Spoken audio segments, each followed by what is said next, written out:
नमस्कार, जय हिंद दोस्तों। स्वागत है आप सभी का। अगर आप इस वीडियो तक पहुंच चुके हैं तो इसका मतलब आप हमारे ऑनलाइन मेंस कोर्स का डेमो लेक्चर देखने आए हैं।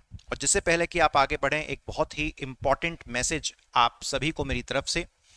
दोस्तों, जैसा हम अपने मेंस ऑनलाइन कोर्स के अंदर जितनी डिटेलिंग के साथ पढ़ाते हैं, ये बिल्कुल उसी कोर्स का as it is original lecture हमने आपके लिए अपलोड किया है।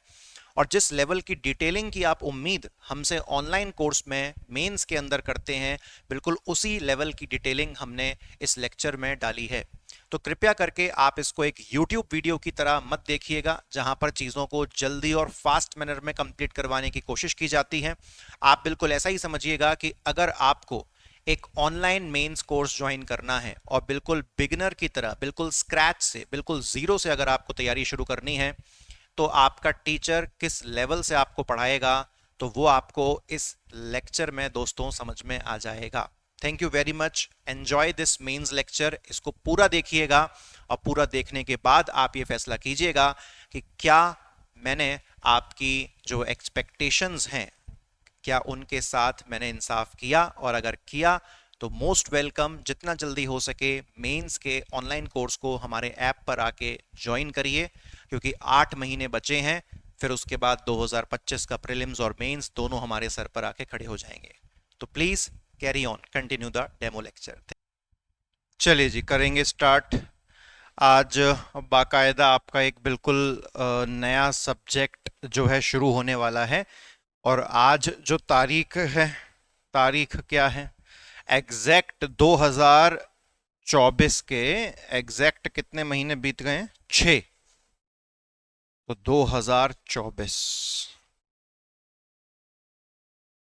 2024 के जो 6 महीने हैं वो समाप्त हो चुके हैं, कंप्लीट हो चुके हैं। और जो अब रिमेनिंग 6 महीने हैं उनका जो है पोर्शन स्टार्ट हो चुका है। और आज हम एक सब्जेक्ट को ही नहीं, बल्कि आप जैसे आप सभी को पता है कि आपका जो कंप्लीट एमपीपीएससी का सिलेबस है वो टोटल कितने जीएस सब्जेक्ट में डिवाइडेड है? 1, 2, 3, 4, 5, 6। अक्सर लोग ये जो छठा जीएस का पेपर है इसे लोग क्या बोलते हैं? ऐसे। उसको पूरा ऑन कर देना, स्लाइड कर दो। अक्सर इसको ऐसे कहा जाता है और पांचवें सब्जेक्ट को जो है हिंदी कहा जाता है। लेकिन मैं इन सबको 6 जीएस के पेपर बोलता हूं।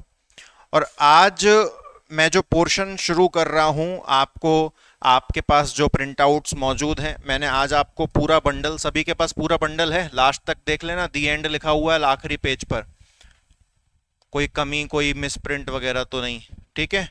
तो पूरा बंडल मैंने आपको एक साथ दे दिया है ताकि आपको बार बार मुझे डेली प्रिंट आउट ला के ना देने पड़े। तो आप देखें, ये आपका एमपीपीएससी मेंस वाला कोर्स है, मेंस वाले नोट्स हैं एज यूजुअल। और टॉपिक आपके सामने लिखा है। टॉपिक सिर्फ उसी व्यक्ति को समझ में आता है जिस व्यक्ति के पास मैंने मेरे कहे अनुसार कंप्लीट एमपीपीएससी के सिलेबस प्री प्लस मेंस की हार्ड कॉपी हमेशा आपके बैग में रहनी चाहिए। और अगर अभी तक आपके बैग में ये हार्ड कॉपी मौजूद नहीं है तो हो सकता है कि आप पंचवर्षीय योजना बना के बैठे हो, बुढ़ापे तक एग्जाम निकालोगे। तो ये हार्ड कॉपी हमेशा अपने पास रखो। हार्ड कॉपी पास में रहेगी तो टीचर आपको कभी कोई पागल नहीं बना सकता, क्योंकि आप हार्ड कॉपी देखोगे, हार्ड कॉपी में सिलेबस देखोगे, फिर अपने टीचर की शक्ल देखोगे, आपको मैच हो जाता है सिलेबस से पॉइंट, तो मतलब आप बिल्कुल सही रास्ते पर हैं। अब उसके बाद सबसे पहले टॉपिक तो जो भी खैर आपकी अपनी भाषाओं में लिखा हुआ है वो तो आप पढ़ ही लेना। इधर देखो, कौन से 6 जीएस पेपर में से कौन से जीएस पेपर का सेक्शन है? फोर्थ। और पार्ट बी यहां पे लिखा हुआ है, मतलब आपका जीएस 4 दो पार्ट्स में डिवाइडेड है, पार्ट ए और पार्ट बी। तो ये पार्ट बी का सेक्शन है और पार्ट बी के कंप्लीट नोट्स एक ही साथ प्रिंट आउट में आपको दे दिए गए हैं। मैंने फिलहाल इंग्लिश मीडियम का पीडीएफ ओपन किया हुआ है, आप लोगों के पास जो हिंदी मीडियम के हैं उनके पास उनका होगा। ये जो जीएस पेपर 4 में पार्ट बी है, पहले ऐसा कुछ नहीं होता था ओल्ड सिलेबस में। पहले जीएस 4 में मात्र एक पार्ट होता था, उसमें 5 यूनिट होती थी, काम खत्म। इस बार इन्होंने जीएस 4 में उस एक पार्ट को दो में नहीं बांटा, उस एक पार्ट के साथ साथ उतना ही बड़ा एक और पार्ट जोड़ दिया है।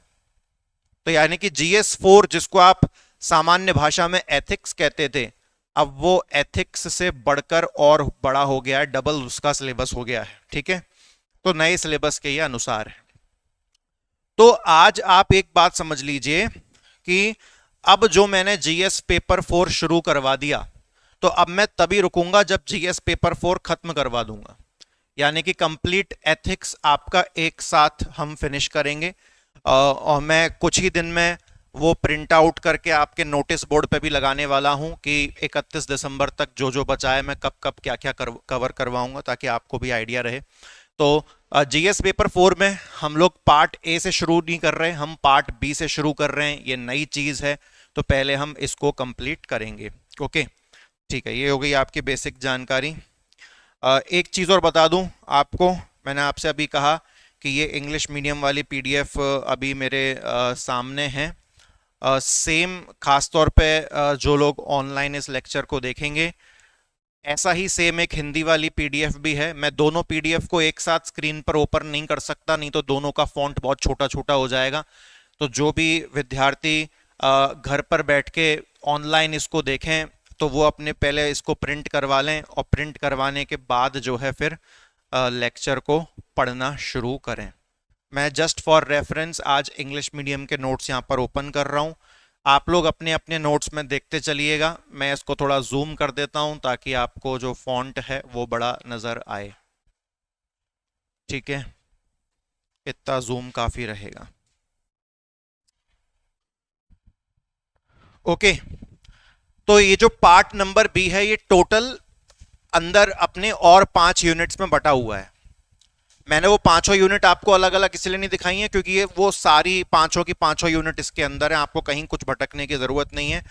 तो इस नए टॉपिक को हम किस नाम से जानते हैं, अपने फ्रंट पेज पे ही रहिएगा। सबसे पहले इस नए टॉपिक को हम किस नाम से जानते हैं साहब? तो इस नए टॉपिक को हम लोग जानते हैं एंटरप्रेन्योरशिप के नाम से। किसके नाम से? एंटरप्रेन्योरशिप। तो पहले मैं थोड़ा जरा आपके यही फ्रंट वाले पेज पर ही चलता हूं, यहीं से जो है हम लोग अपनी कहानी शुरू करेंगे। ठीक है, एंटरप्रेन्योरशिप, ये पहली दफा नहीं है जब मैं आपको एंटरप्रेन्योरशिप का शब्द का मतलब बताऊंगा। मुझे याद है हम इकोनॉमी के लेक्चर्स कर रहे थे इसी सेशन में, तो एक जगह ये आया था। मैंने बिजनेसमैन के बीच में और एंटरप्रेन्योर के बीच में एक डिफरेंस बताया था, उसको मैं आज वापस रिपीट करता हूं। सबसे पहले तो जो अंग्रेजी माध्यम वाले विद्यार्थी हैं, याद रखिएगा कि इसको एंटरप्रेन्योर नहीं कहते, इसको एंटरप्रेन्योर कहते हैं। थोड़ा सा आपको तुतलाना पड़ता है इसका सही प्रोनाउंसिएशन करने के लिए। ये एंटरप्रेन्योर नहीं है, ये क्या है? एंटरप्रेन्योर। किसी भी आप बिजनेस किसी भी आप एंटरप्रेन्योर को देखो तो वो एंटरप्रेन्योर एंटरप्रेन्योर कहता है, लेकिन मैं इसको पूरे लेक्चर में बहुत बार बोल दूंगा तो मेरी जबान ही लड़खड़ा जाएगी, तो मैं इसीलिए एंटरप्रेन्योर बोलता हूँ, बोलना मेरे लिए आसान हो जाता है। हिंदी में इसको हम बोलते हैं उद्यमशीलता। लेकिन आपका ये जो फ्रंट पेज है, थोड़ा सा इसको आप गंदा मत करिएगा, तो अगले पेज पर आप चाहो तो लिख सकते हो। मैं आपको डिफरेंस बता रहा हूं कि एक बिजनेसमैन के बीच में, एक बिजनेस के बीच में, एक बिजनेस के बीच में और एक एंटरप्रेन्योर के बीच में क्या डिफरेंस होता है? एक व्यापारी के बीच में और एक एंटरप्रेन्योर के बीच में क्या डिफरेंस है, वो आपको समझना पड़ेगा। ठीक है, तो डिफरेंस समझें। सबसे पहले सुन लें और अपने शब्द में फिर इसको लिख लीजिएगा। डिफरेंस क्या है, तो ध्यान पूर्वक सुने। जो एक व्यापारी होता है ना, बिजनेसमैन, और हां एक चीज मैं आपको बता दूं, जीएस पेपर 4 का कोई भी कनेक्शन प्रीलिम्स से नहीं होता, तो यहां से कोई भी फैक्चुअल क्वेश्चन नहीं बनता।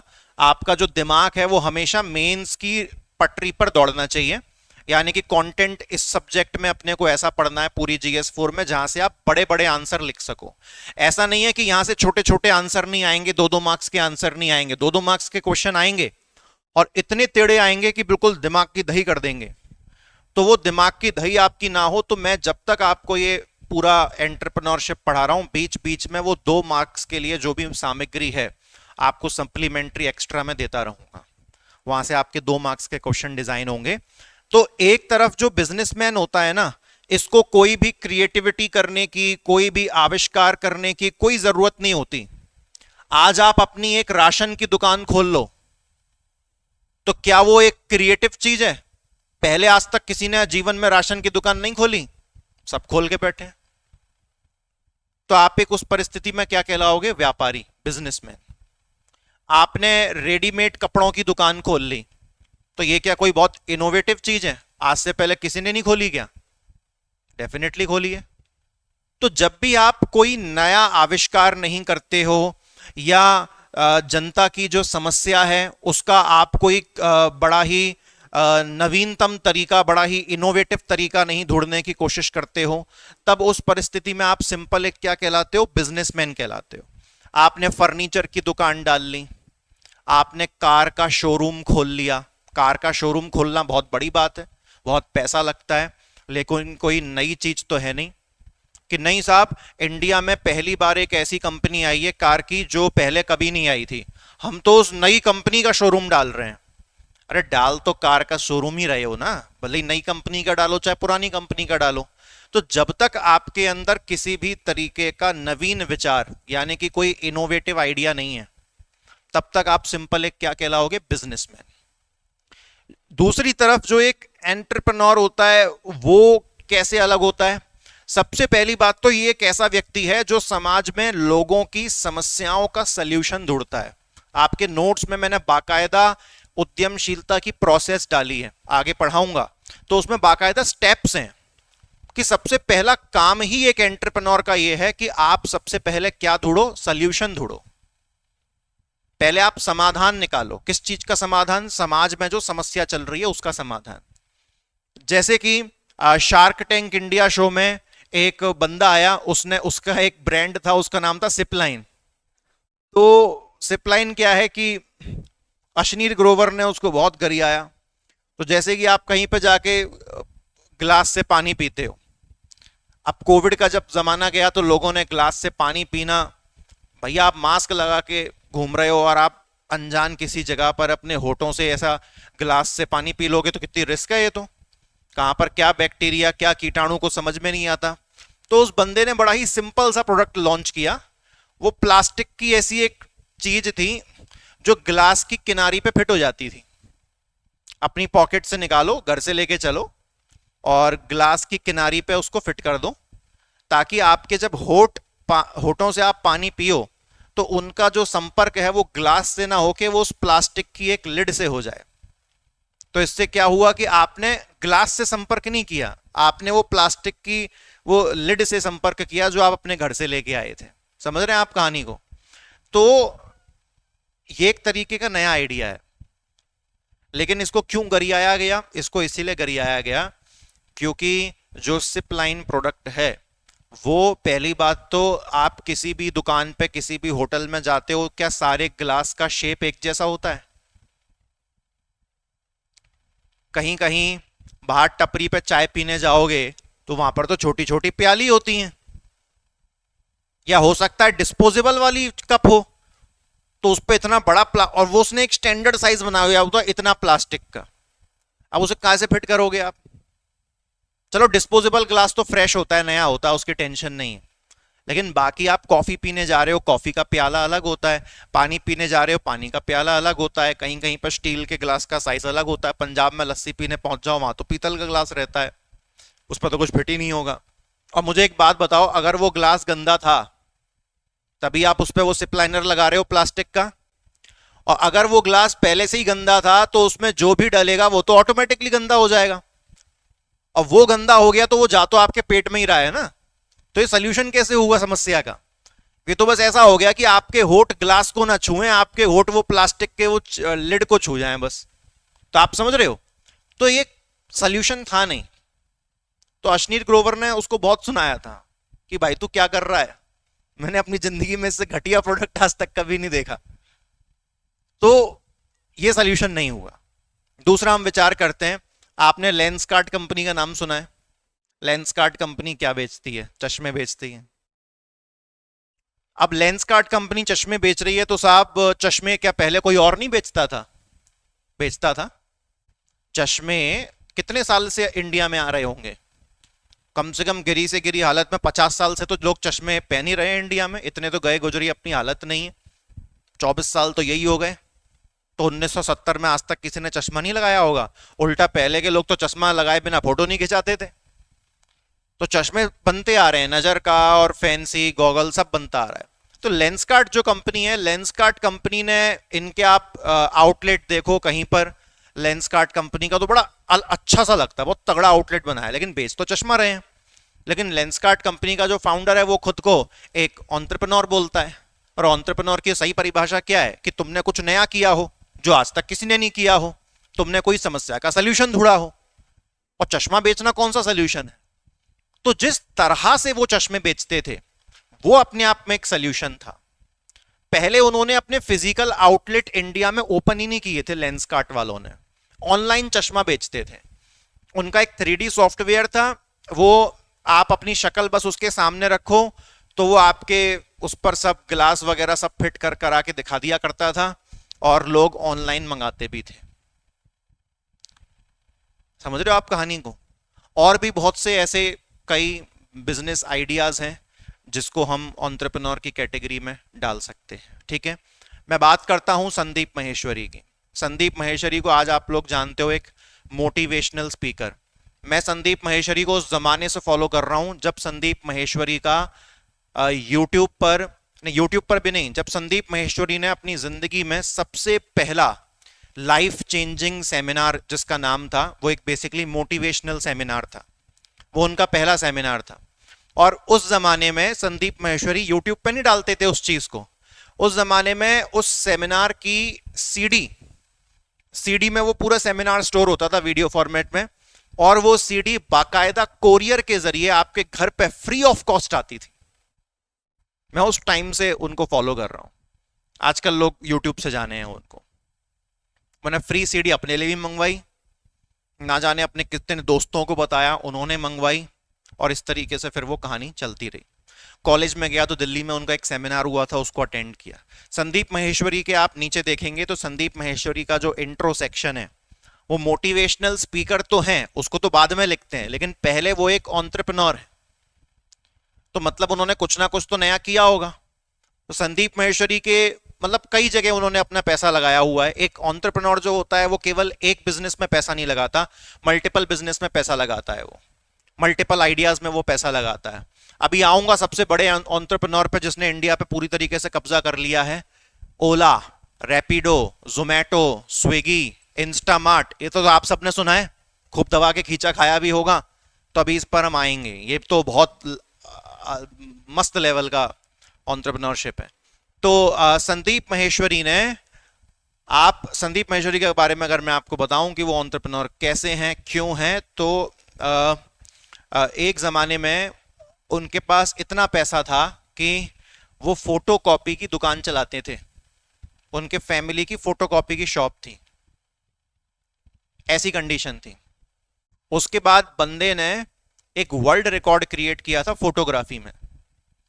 आप कहोगे सर फोटोग्राफी में वर्ल्ड रिकॉर्ड तो बहुत सारे हैं। उस जमाने में जो वर्ल्ड रिकॉर्ड था वो ऐसा था, अलग अलग मॉडल्स होते हैं जिनका, जो अपनी मॉडलिंग लाइन में अपना करियर बनाते हैं। तो मॉडल्स लोग क्या होते हैं, ये लोग अपना पोर्टफोलियो बनवाते हैं। पोर्टफोलियो मतलब डिजिटल पोर्टफोलियो, पहले फिजिकल पोर्टफोलियो चलते थे, एक किताब तरीके की जिसमें 10 से 20 फोटो होते हैं उस मॉडल के, अलग अलग पोज में, अलग अलग लोकेशंस पर, ताकि जब भी वो अपना मॉडलिंग करियर कहीं शुरू करना चाहे, किसी एडवर्टीजमेंट एजेंसी में वो जाए कि आप अपने एडवर्टीजमेंट में मुझे ले लो, मैं एक अच्छा मॉडल हूं, तो वो अपना पोर्टफोलियो सबमिट करते थे। तो संदीप माहेश्वरी ने, और पोर्टफोलियो बनवाने के लिए मॉडल को अच्छा खासा पैसा खर्च करना पड़ता है, क्योंकि पहले आपको एक अच्छे फोटोग्राफर के पास जाना पड़ेगा, वो अच्छे अच्छे पोज में, अच्छे अच्छे लोकेशंस पर एक बेहतरीन एडिटिंग, एक बेहतरीन लाइट सेटअप के साथ आपका पोर्टफोलियो क्रिएट करेगा। तो संदीप माहेश्वरी ने एक एडवर्टीजमेंट निकाल दिया कि बोले साहब 10 गुनी कम कीमत में पोर्टफोलियो बन रहे हैं, जिस भी मॉडल को अपना पोर्टफोलियो बनवाना है आ जाओ। और उस दिन सैकड़ों की तादाद में मतलब मॉडल्स आए उनके घर पर, और घर पे उन्होंने अपना एक स्टूडियो बना लिया था। तो उस दिन उन्होंने 24 घंटे के अंदर दुनिया में एक 24 घंटे के अंदर ऐसा कोई रिकॉर्ड नहीं था जहां पर इतने सारे मॉडल्स एक दिन में और इतनी वैरायटी ऑफ पोजेज में और इतने सारे पोर्टफोलियो बनाने वाला एकमात्र बंदा संदीप माहेश्वरी।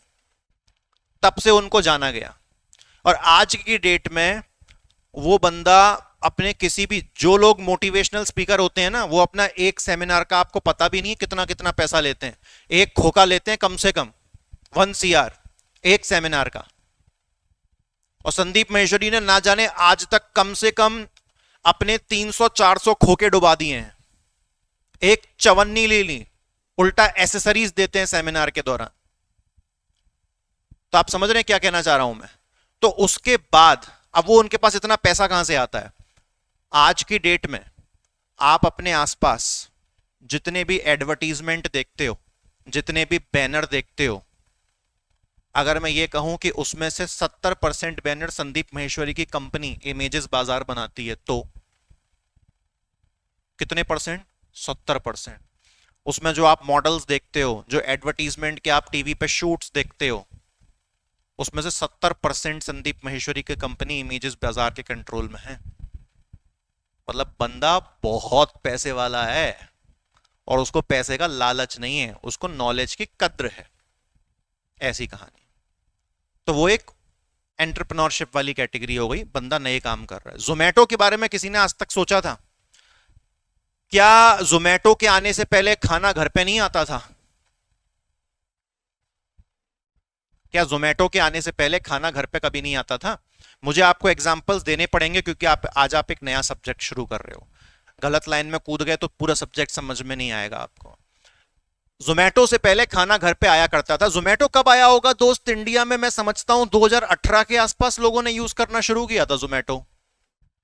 2019 में नॉर्मल चलता था, लोग मंगाते खरीदते थे। 18 से उसकी कहानी शुरू हुई है, हो सकता है 17 से ही शुरू हो गई हो, लेकिन लोगों ने कोविड से ज्यादा शुरू किया है। कोविड से लोगों ने इतना खाया है कि आज तक तोंद कम नहीं हो रही।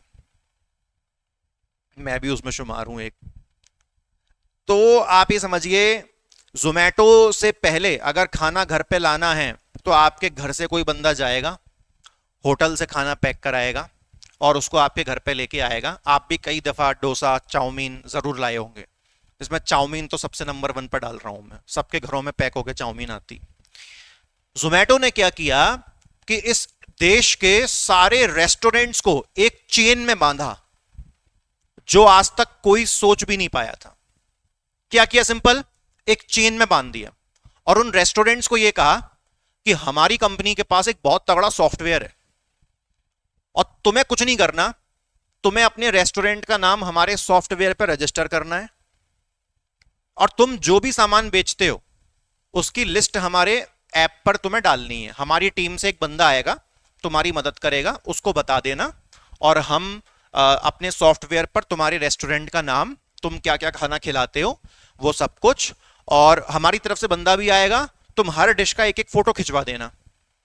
अब जोमेटो वाले शायद ये काम करते नहीं है। अब जिस बंदे का रेस्टोरेंट है वो एक अच्छा फोटोग्राफर लेके आता है और हर डिश की फोटो खिंचवाता है, और अगर वो खुद नहीं फोटो खिंचवाना चाह रहा तो किसी और के डिश की फोटो खींच के डाल देता है। ऐसा भी होता है। बंदा आजकल इतना नहीं देखता, अब ये चलने लगा। तो रेस्टोरेंट वाला कह रहा है ठीक है साहब, भेज देना अपने बंदे को, हम डलवा देंगे तुम्हारे सॉफ्टवेयर पे, डिटेल डलवा देंगे और डिश की फोटो वगैरह भी तुम्हारे सॉफ्टवेयर पे डलवा देंगे, कोई दिक्कत नहीं है, हो जाएगा काम। तो जोमेटो वाले भैया ने कहा ओके हो जाएगा, हम भी ओके, तुम भी ओके। बोले सब ओके, बढ़िया, अब क्या करें? तो बोले अब कुछ नहीं करना, एडवर्टीजमेंट भी हमारी कंपनी करेगी। हमारी कंपनी इस देश को बताएगी कि जोमेटो नाम का एक सॉफ्टवेयर इंडिया में आ चुका है और इस सॉफ्टवेयर को इंस्टॉल करके तुम घर बैठे खाना ऑर्डर कर सकते हो। तो बंदा गया, एडवर्टीजमेंट का पैसा क्या रेस्टोरेंट वाले ने खर्च किया? नहीं, जोमेटो ने अपनी मार्केटिंग करी, जोमेटो ने अपनी तरफ से पैसा लगा के जोमेटो ऐप को फेमस किया। अब बंदा क्या करेगा? सिंपल जोमेटो के ऐप पे ऑर्डर करेगा। 200 रुपए की डिश ऑर्डर करी, 200 रुपए में से 20 रुपया गया जोमेटो की जेब में और 200 रुपए में से आपका मान के चलो बाकी का जो भी मुनाफा हुआ वो सब किसका हो गया? रेस्टोरेंट वाले का। मतलब कितना हो गया? 180 रुपया। एग्जाम्पल ले रहे हैं हम। और वो डिश एक्चुअली में थी 140 की। आप जोमेटो पे जो ऑर्डर देखते हो उसका प्राइस महंगा होता है, और आप वही सेम डिश वहां पर दुकान पे जाके खरीदते हो, उसका प्राइस थोड़ा सा कम होता है। आपने क्यों खर्चा किया ज्यादा? आपने 60 रुपए अतिरिक्त क्यों खर्च किए? घर पे बैठे बैठे मिल रहा है। जोमेटो को क्या फायदा हुआ? खाली बैठे बैठे बीच में एक बिचौलिया मात्र बन जाने से उनको 20 रुपया कमाई मिल गई। सोचो, एक ऑर्डर पे, सिर्फ एक ऑर्डर पे। और जोमेटो पे मैं समझता हूं कि आज के डेट में ऑल ओवर इंडिया कम से कम 50 लाख ऑर्डर आते हैं। फिर बहुत कम बता रहा हूं मैं संख्या, शायद करोड़ों में ऑर्डर आते हैं उनके ऐप पे। आप 50 लाख को 20 से मल्टीप्लाई करो, पहले 50 लाख को 2 से मल्टीप्लाई करो, कितना हो गया बेटा? एक खोखा। उसमें एक जीरो लगा दो बेटा, कितने हो गए? 10 खोखे। 10 खोखे डेली। ये तो मैं बहुत गिरी किस्म के ऑर्डर बता रहा हूं। 50 लाख जोमेटो, अरे सीआर में ऑर्डर आते हैं उनके, इतनी जनता है। एक एक व्यक्ति दिन में 2-2 बार खा रहा है, और बड़े बड़े ऑर्डर्स खा रहा है। मैं तो आपको बस 20 रुपए का प्रॉफिट मार्जिन बता रहा हूं, आप 100 रुपए का मान के चलो कम से कम उसे, आराम से। समझ रहे हैं आप कहानी? कम से कम उनका डेली का 50 खोखा, 50 खोखा प्रॉफिट है। जब हम बहुत कम मान के चल रहे हैं तब ऐसी सिचुएशन है। तो आप समझिए, जोमेटो का आइडिया तगड़ा था कि नहीं था? क्या जोमेटो ने खाना बनाया? क्या जोमेटो वाले खाना बना रहे हैं? नहीं। क्या जोमेटो वालों को रेस्टोरेंट खोलने का पैसा खर्च करना पड़ा? नहीं। जोमेटो वालों ने बीच में बस अपना ऐप की सुविधा दे दी, दैट्स इट। जोमेटो का खाने पीने से कोई लेन देन नहीं है। यह है एंटरप्रेन्योरशिप। जनता को, जनता के पास एक समस्या थी, रात को खाना नहीं आता था साहब। जो रात में क्रेविंग होती है ना उल्टा सीधा खाने की, तो वो पहुंच नहीं पाती थी। तो ये जनता की समस्या।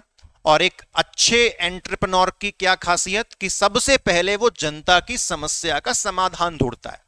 तो समाधान ढूंढ दिया, ऐप बना दिया, काम खत्म। समझ में आई आपको स्टोरी? ऐसे एक लास्ट स्टोरी और समझाता हूं आपका ये कॉन्सेप्ट एंड करने के लिए। एक कंपनी है क्लास प्लस। क्लास प्लस एक कंपनी है जिसका सॉफ्टवेयर फैसिलिटी मैं भी यूज करता हूं, और इंडिया में कम से कम कुछ नहीं तो गिरी से गिरी हालत में 20 लाख टीचर यूज करते होंगे। कितने? 20 लाख।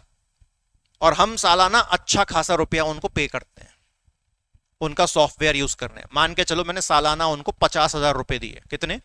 50,000 रुपए। क्लास प्लस एक ऐसी कंपनी है जिन्होंने एक सॉफ्टवेयर क्रिएट किया, और इस सॉफ्टवेयर के माध्यम से कोई भी टीचर अपने विद्यार्थी को ऑनलाइन पढ़ा सकता है। समझ रहे हैं? मैं पिछले 3 साल से ऑनलाइन पढ़ा रहा हूं अपने ऐप पर, और उस दौरान क्लास प्लस शुरू हुआ था, तब वो सालाना मात्र 10,000 रुपए लेते थे।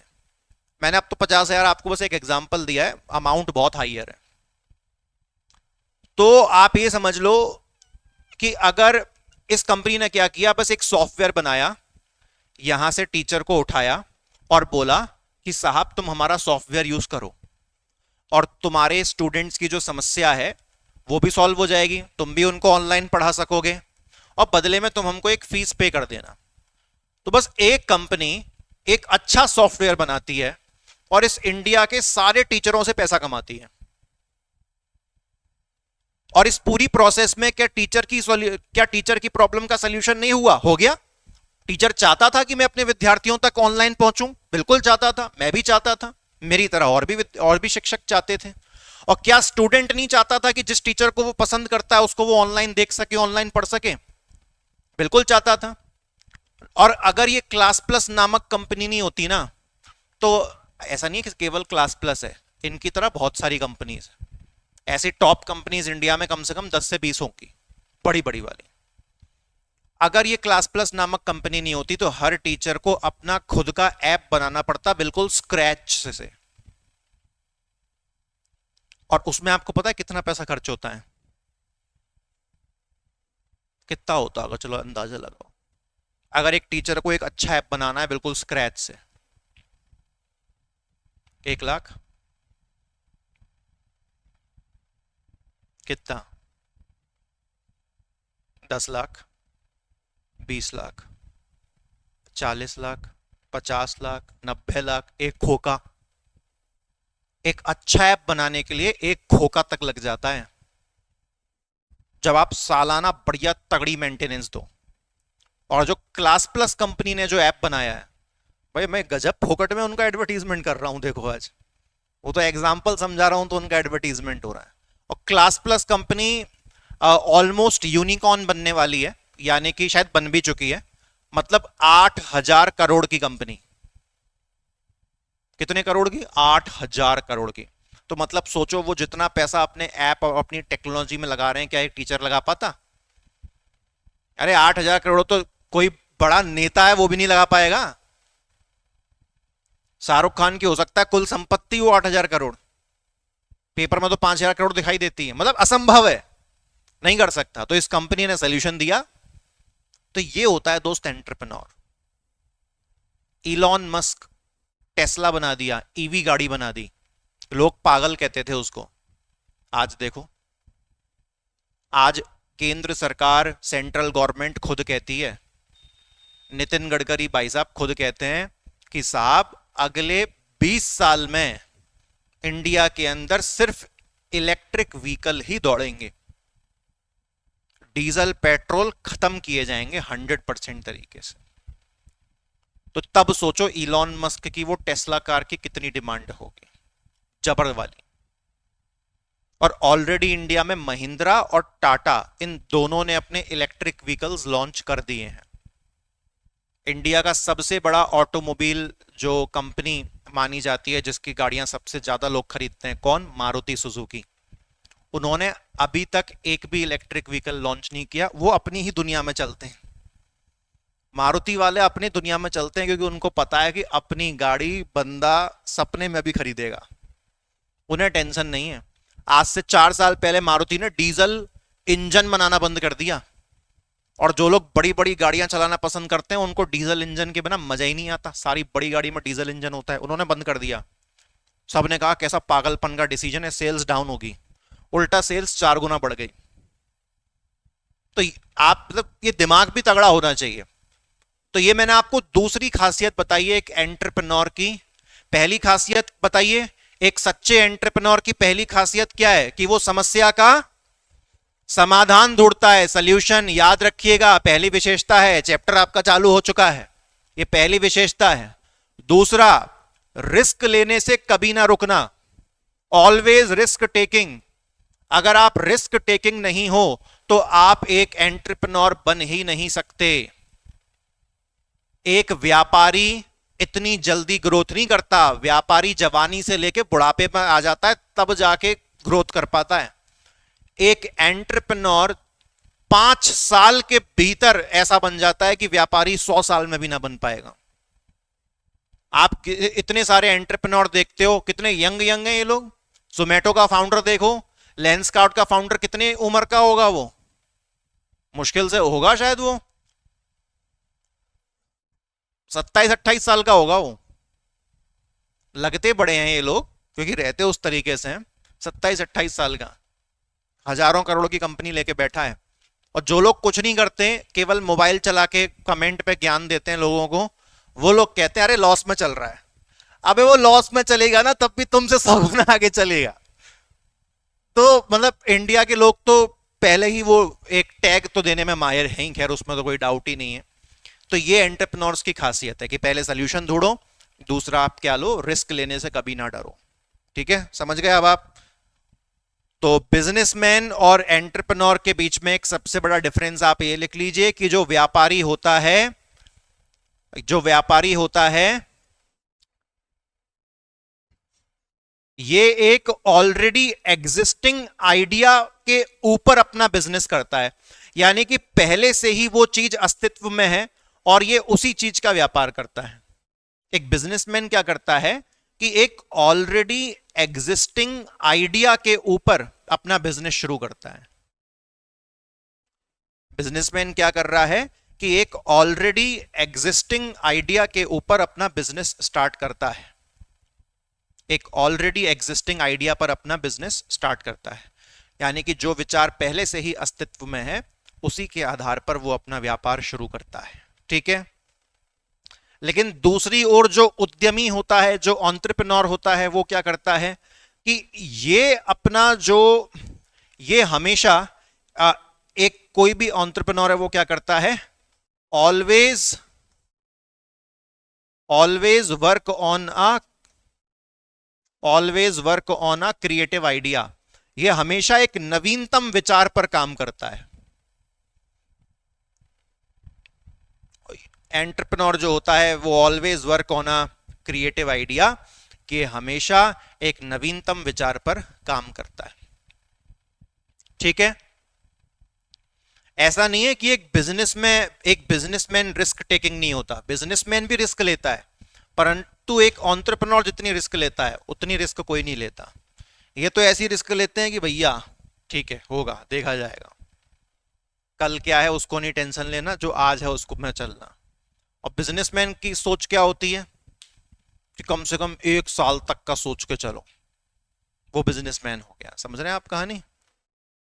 ठीक है, आगे बढ़ते हैं। चलो अब बाकायदा एक एक पॉइंट सिलेबस का हम पढ़ना शुरू करते हैं।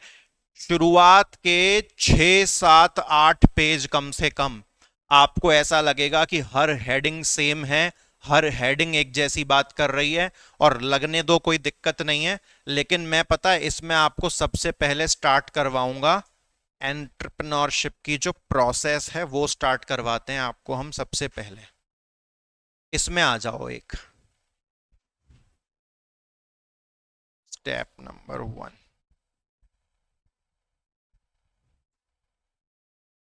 ये देखो,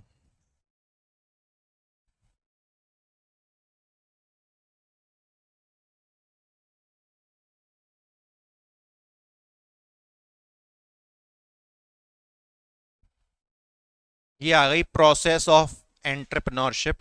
पूजा, मुझे ना वहां से एक हिंदी मीडियम का प्रिंट आउट दे दो, क्योंकि इंग्लिश मीडियम का तो स्क्रीन पर वैसे ही खुला हुआ है। इंग्लिश मीडियम का रख लो, हिंदी का हिंदी वाले से मैं भी यहां से पढ़ता हुआ चलूंगा।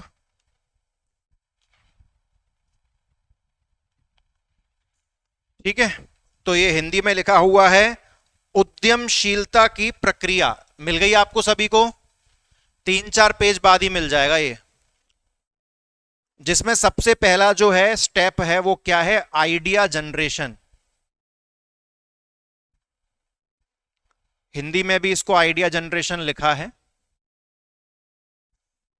विचार की उत्पत्ति भी लिख सकते हो, कोई समस्या नहीं है। ठीक है, तो इसको हाईलाइट कर लीजिएगा आप अच्छी तरीके से। प्रोसेस ऑफ एंटरप्रेन्योरशिप, उद्यमशीलता की प्रक्रिया, अच्छे से इसको आप हाईलाइट कर लें बढ़िया तरीके से, और वहां पर लिख दीजिएगा 7 मार्क्स, 7 मार्क्स मेंस, और क्वेश्चन के लिए सिंपल क्यू बना के छोड़ दीजिएगा।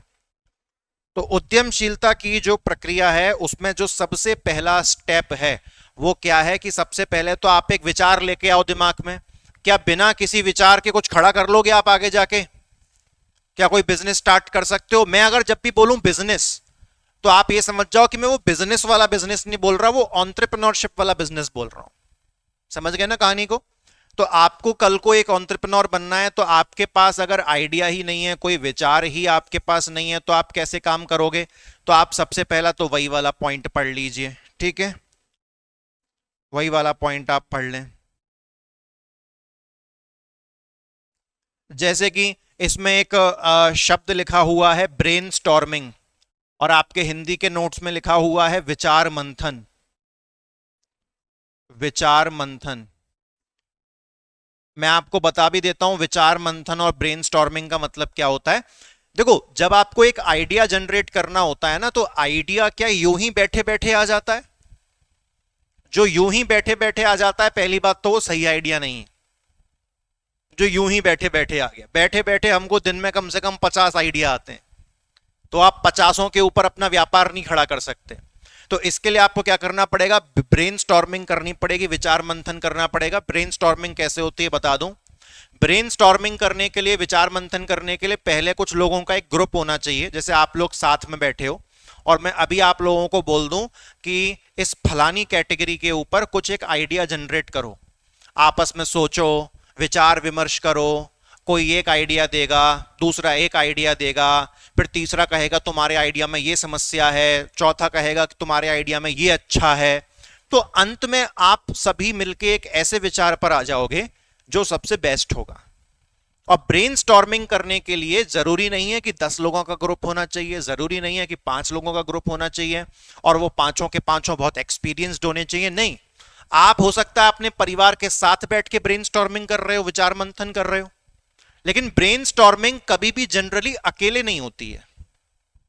ठीक है, तो एटलीस्ट इतना आप लिख लो कि ब्रेनस्टॉर्मिंग का मतलब क्या है कि एक ग्रुप में कुछ लोग बैठे हुए हैं और वो किसी आइडिया के ऊपर डिस्कशन कर रहे हैं, किसी विचार के ऊपर जो है वो आपस में चर्चा कर रहे हैं। तो ऐसा लिख लो आप। ब्रेनस्टॉर्मिंग का मतलब, विचार मंथन का मतलब क्या है कि a group of people who are sitting together and they are trying to discuss some idea, कि एक समूह है लोगों का और वो लोग एक साथ बैठे हुए हैं और वो किसी आइडिया के ऊपर क्या कर रहे हैं, वो किसी आइडिया के ऊपर डिस्कस कर रहे हैं। ये ब्रेनस्टॉर्मिंग का मतलब होता है। क्लियर है? तो क्या ब्रेनस्टॉर्मिंग करके आप अच्छा आइडिया ढूंढ लोगे? ठीक है। और मैंने आपको बताया था कि कोई भी उद्यमी है, कोई भी एंटरप्रेन्योर है, वो आइडिया कैसे ढूंढता है? वो आइडिया ऐसे ढूंढता है जब वो उपभोक्ताओं की समस्याओं का समाधान निकालने की कोशिश करता है। यानी कि मार्केट में जो कंज्यूमर बैठा है उसकी समस्याओं को देखता है, उसकी समस्याओं का समाधान निकालता है और समाधान निकालते निकालते अंत में एक आइडिया पर पहुंच जाता है। समझ में आई आपको प्रोसेस कि आइडिया कैसे आ रहा है? ऐसा ही बेधड़क नहीं बैठ गए कि कुछ भी बकवास सोचे जा रहे हैं हम लोग, ये आइडिया करते हैं, चलो ये आइडिया करते हैं, चलो ये आइडिया करते हैं। नहीं, कंज्यूमर की प्रॉब्लम समझो और कंज्यूमर की प्रॉब्लम समझ। आपने कहा कि नहीं, हमारे दिमाग में एक आइडिया आया है, आज तक किसी ने नहीं किया होगा, चलो हम एक खटारा पुरानी गाड़ी खरीदते हैं जिसके अंदर का कुछ ना हो। अब आप कहोगे सर गाड़ी के अंदर का कुछ ना हो? हाँ, अंदर कुछ नहीं है, ना इंजन है, ना सीट है, ना कुछ नहीं, कुछ भी नहीं, खाली गाड़ी, बस ऊपर का स्ट्रक्चर स्ट्रक्चर है।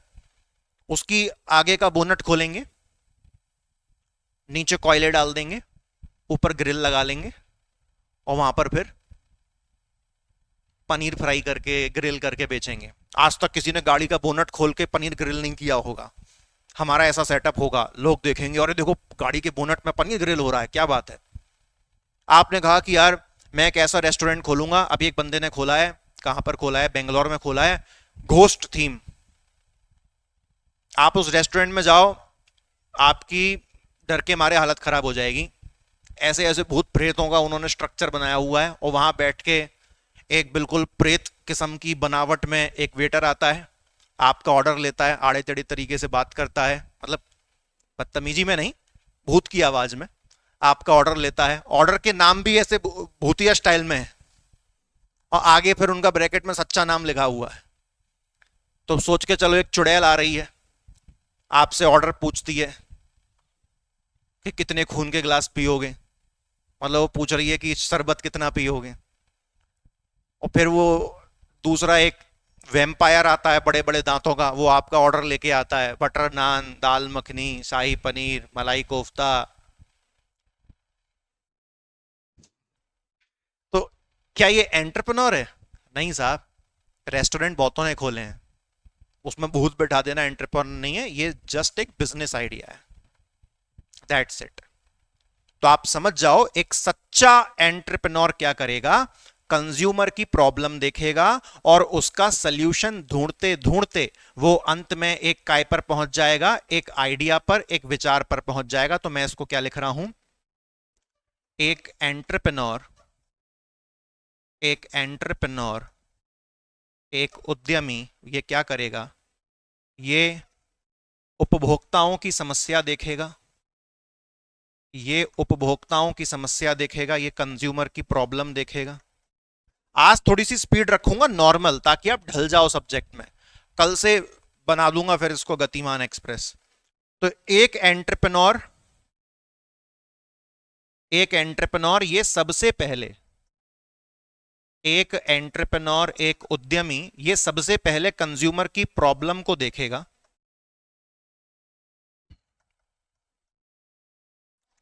और और उसका सल्यूशन, सल्यूशन को समाधान लिख देना, और उसका सल्यूशन निकालते निकालते, और उसका समाधान निकालते निकालते एक आइडिया पर, एक आइडिया पर, एक विचार पर, और उसका सल्यूशन निकालते निकालते एक आइडिया पर, एक विचार पर पहुंच जाएगा, और उसका सल्यूशन निकालते निकालते, उसका समाधान निकालते निकालते कहां पर पहुंच जाएगा? एक आइडिया पर पहुंच जाएगा, एक विचार पर पहुंच जाएगा। लिख लिया? नोट कर लिया? फटाक से नोट करो, जल्दी, तत्काल हाथ चलाइए। इसको बंद कर दें, बिल्कुल बंद कर दीजिए, ठंडा मौसम हो गया है। ठीक है जी, पहला आइडिया क्लियर हो गया, और बड़ा वाजिब आइडिया है। मैंने आपको कहा था कि एंटरप्रेन्योर का काम होता है समस्या का समाधान ढूंढना, लेकिन वो समस्या का समाधान ढूंढने के चक्कर में क्या निकाल देता है? एक आइडिया निकाल देता है, और फिर इसी आइडिया पर अपना पूरा बिजनेस खड़ा करता है। तो पहली प्रोसेस हमको क्लियर है। सबसे पहले एंटरप्रेन्योरशिप की प्रोसेस ही हमको पता होनी चाहिए। मैं हटा रहा हूं, जल्दी लिख लो, हाथ फुर्ती से चलाइए। जिनका हो गया वो स्टेप नंबर 2 पढ़ो। स्टेप नंबर 2 में क्या लिखा है कि जो विचार उसको आया है, अब वो उसका क्या करेगा? देखो लिखा है कि मूल्यांकन करेगा। मूल्यांकन बोले तो अंग्रेजी में क्या लिखा है? इवैल्यूएशन। कि तुमको विचार आ गया, तो क्या अब उस विचार को उसका एनालिसिस नहीं करोगे? कि विचार तो आ गया मुंह उठा के, तो क्या तुम उसका एनालिसिस नहीं करोगे? उसके ऊपर पैसा लगाने से पहले क्या उसकी जांच परख नहीं करोगे? क्या उसका मूल्यांकन नहीं करोगे? क्या पता तुम्हारा आइडिया जैसे ही ऑन फील्ड पहुंचे फेल हो जाए? क्या पता जितने भी इन्वेस्टर के पास तुम पैसा मांगने जाओ वो तुम्हारे घटिया से आइडिया को देख के तुमको पैसा ना दें? तो जो भी विचार तुमको आया है, जरूरी नहीं कि वो सही हो, तो दूसरे स्टेप में उसका मूल्यांकन करना बहुत जरूरी है। ठीक है ना? उसका मूल्यांकन करना बहुत जरूरी है, उसका इवैल्यूएशन करना बहुत जरूरी है। ठीक है? अब देखो साफ साफ लिखी है वो चीज, साफ साफ लिखी है। देखो सबसे पहले वो क्या बोलता है? सबसे पहले वो बोलता है कि पहले तो ये देखो कि क्या जो तुमको विचार आया है, क्या वो मार्केट के अनुसार काम कर पाएगा? क्या जो तुमको विचार आया है, क्या तुमको उसके तकनीकी पहलू के बारे में पता है? क्या जो तुमको विचार आया है, क्या उसके लिए फंड यानी कि पैसे की सुविधा तुम्हारे पास है या नहीं? तो इसी को तो एनालिसिस कहते हैं। और किसे कहते हैं? क्या आप ये शब्द नोट्स में से पढ़ के नहीं समझ पाओगे? समझ जाएंगे, इजी है ना? जो बहुत इजी है उन पर बेवजह हम लिख के उसको कॉम्प्लिकेट नहीं करेंगे। ठीक है? बस इतना लिख देते हैं आइडिया इवैल्यूएशन पर। कुछ तो लिखवाऊंगा, नहीं तो मेरा मन नहीं मानेगा फिर। आइडिया इवैल्यूएशन, विचार मूल्यांकन पर हम इतना लिख देते हैं कि स्टेप 1 में जो आइडिया आया है, स्टेप 1 में, स्टेप 1 में जो आइडिया, स्टेप 1 में जो आइडिया आया है, स्टेप 1 में जो आइडिया आया है, उसका प्रॉपर एनालिसिस करना, यानी कि उसका व्यवस्थित रूप से मूल्यांकन करना, उसका प्रॉपर एनालिसिस करना, उसका व्यवस्थित रूप से मूल्यांकन करना कि वो, कि क्या वो, कि क्या वो बाजार की, क्या वो बाजार के अनुसार, क्या वो मार्केट के अकॉर्डिंग, क्या वो बाजार के अनुसार, मार्केट के अकॉर्डिंग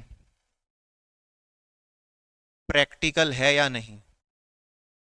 प्रैक्टिकल मतलब व्यवहारिक है या नहीं, कि वो लागू हो पाएगा, चल पाएगा, टिक पाएगा या नहीं, प्रैक्टिकल है या नहीं।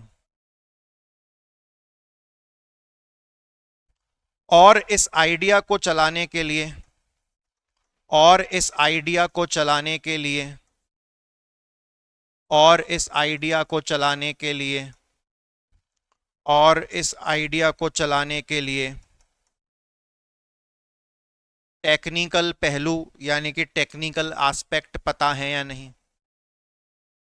टेक्निकल पहलू पता है या नहीं? टेक्निकल पहलू पता है या नहीं? फंड की सुविधा है या नहीं? फंड की सुविधा है या नहीं? समझ में सब आ रहा है आपको, लेकिन नहीं लिखोगे तो हो सकता है कि जब 6 महीने बाद रिवाइज करो तब ना समझ में आए। मैं हमेशा 6 महीने का एग्जाम्पल इसलिए लेता हूं कि 6 महीने बाद अक्सर व्यक्ति भूल जाता है। स्टेप नंबर 3 पर आ जाएं अब। स्टेप नंबर 3 पर आ जाएं। स्टेप नंबर 3 पढ़ के देखो एक बार। स्टेप नंबर 3 में लिखा है व्यवसाय योजना तैयार करना, यानी कि बिजनेस प्लान प्रिपरेशन करना। आइडिया तुमको आ चुका है, आइडिया के ऊपर तुम एनालिसिस कर चुके हो, अब तुम एक काम करो, अब अपने बिजनेस को खड़ा करना शुरू करो। तुमने सब कुछ कर लिया आइडिया के ऊपर, अब तुम अपना बिजनेस प्लान बनाओ कि तुम कैसे क्या शुरू करोगे। बिजनेस प्लान में सबसे बड़ी चीज पता है क्या होती है? बिजनेस प्लान में, ये सब हटा दूं, बिजनेस प्लान में दोस्त सबसे बड़ी चीज क्या होती है वो सुन लो आप। जो स्टेप नंबर 3 है ना, बिजनेस प्लान में सबसे बड़ी चीज होती है, पहले टीम बनाओ। क्या बनाओ? पहले टीम बनाओ। और एक चीज याद है ना, कई दफा ऐसा होता है कि आपको जैसी टीम आप चाहते हो वो नहीं मिल पाती है, तो इनिशियली कुछ सालों तक आपको अकेले भी काम करना पड़ता है। उसका रीजन है क्यों, दो तरीके से। पहला ये है कि जिस तरह की टीम आप चाह रहे हो वो आपको नहीं मिल रही, मतलब आपकी सोच उस व्यक्ति से नहीं मिल रही जिसको आप हायर करना चाह रहे हो। वो अलग विचारधारा है, आपकी अलग विचारधारा है। जैसे कुछ लोग होते हैं ना जो अति रिस्क लेने को तैयार होते हैं, और कुछ होते हैं बोलिए रिस्क लो लेकिन ऐसा भी नहीं कि बिल्कुल सब दांव पे लगा दो, थोड़ा तो कुछ पीछे रखो। तो जब तक विचार नहीं मैच करते, थॉट्स नहीं मैच करते, तो अच्छी टीम, पहले टीम बनाओ। और टीम बनाने के लिए सबसे पहला क्या है कि आपके जो थॉट्स हैं वो मैच करने चाहिए। थॉट्स मैच होना बहुत जरूरी है। अगर आपके विचार मैच नहीं हो रहे तब तक आप काम कर नहीं पाओगे। दूसरा, टीम को देने के लिए सैलरी होनी चाहिए आपके पास, है ना? तो इनकी सैलरी का भी आपको सुविधा करनी पड़ेगी। तो यही तो होता है बिजनेस प्लान बनाना। उसके बाद बोले सर टीम बनाने से बिजनेस प्लान बन जाता है क्या? नहीं। तुम अपना बिजनेस कहां शुरू करोगे, लोकेशन ढूंढना, है ना? लोकेशन आइडेंटिफाई करना। लिखते चलो साहब जल्दी फटाफट। लोकेशन आइडेंटिफाई करना। अब लोकेशन में भी तुम, बहुत से लोग कहते हैं लोकेशन आइडेंटिफाई मत करो, मोड आइडेंटिफाई करो। मोड मतलब जरिया, मोड को हिंदी में कहते हैं जरिया। तो जरिया बेटा आज के टाइम पे दो हो सकता है, ऑनलाइन और ऑफलाइन। दो जरिया हो सकते हैं। ये सब बिजनेस प्लान है, ये सब बिजनेस प्लान है, ठीक है? उसके बाद चौथा बिजनेस प्लान कि अगर तुम किसी प्रोडक्ट सेक्टर में डील करते हो, मतलब अगर तुम उत्पादन करते हो, सेवाएं नहीं दे रहे, तुम प्रोडक्ट बेच रहे हो, तो प्रोडक्शन कैसे शुरू होगा, उत्पादन कैसे शुरू करोगे, प्रोडक्शन कैसे शुरू होगा, उत्पादन कैसे शुरू करोगे, ये भी एक बहुत बड़ी चीज है। प्रोडक्शन कैसे शुरू करोगे, उत्पादन कैसे शुरू करोगे, ये भी एक अपने आप में बहुत बड़ा चैलेंज है।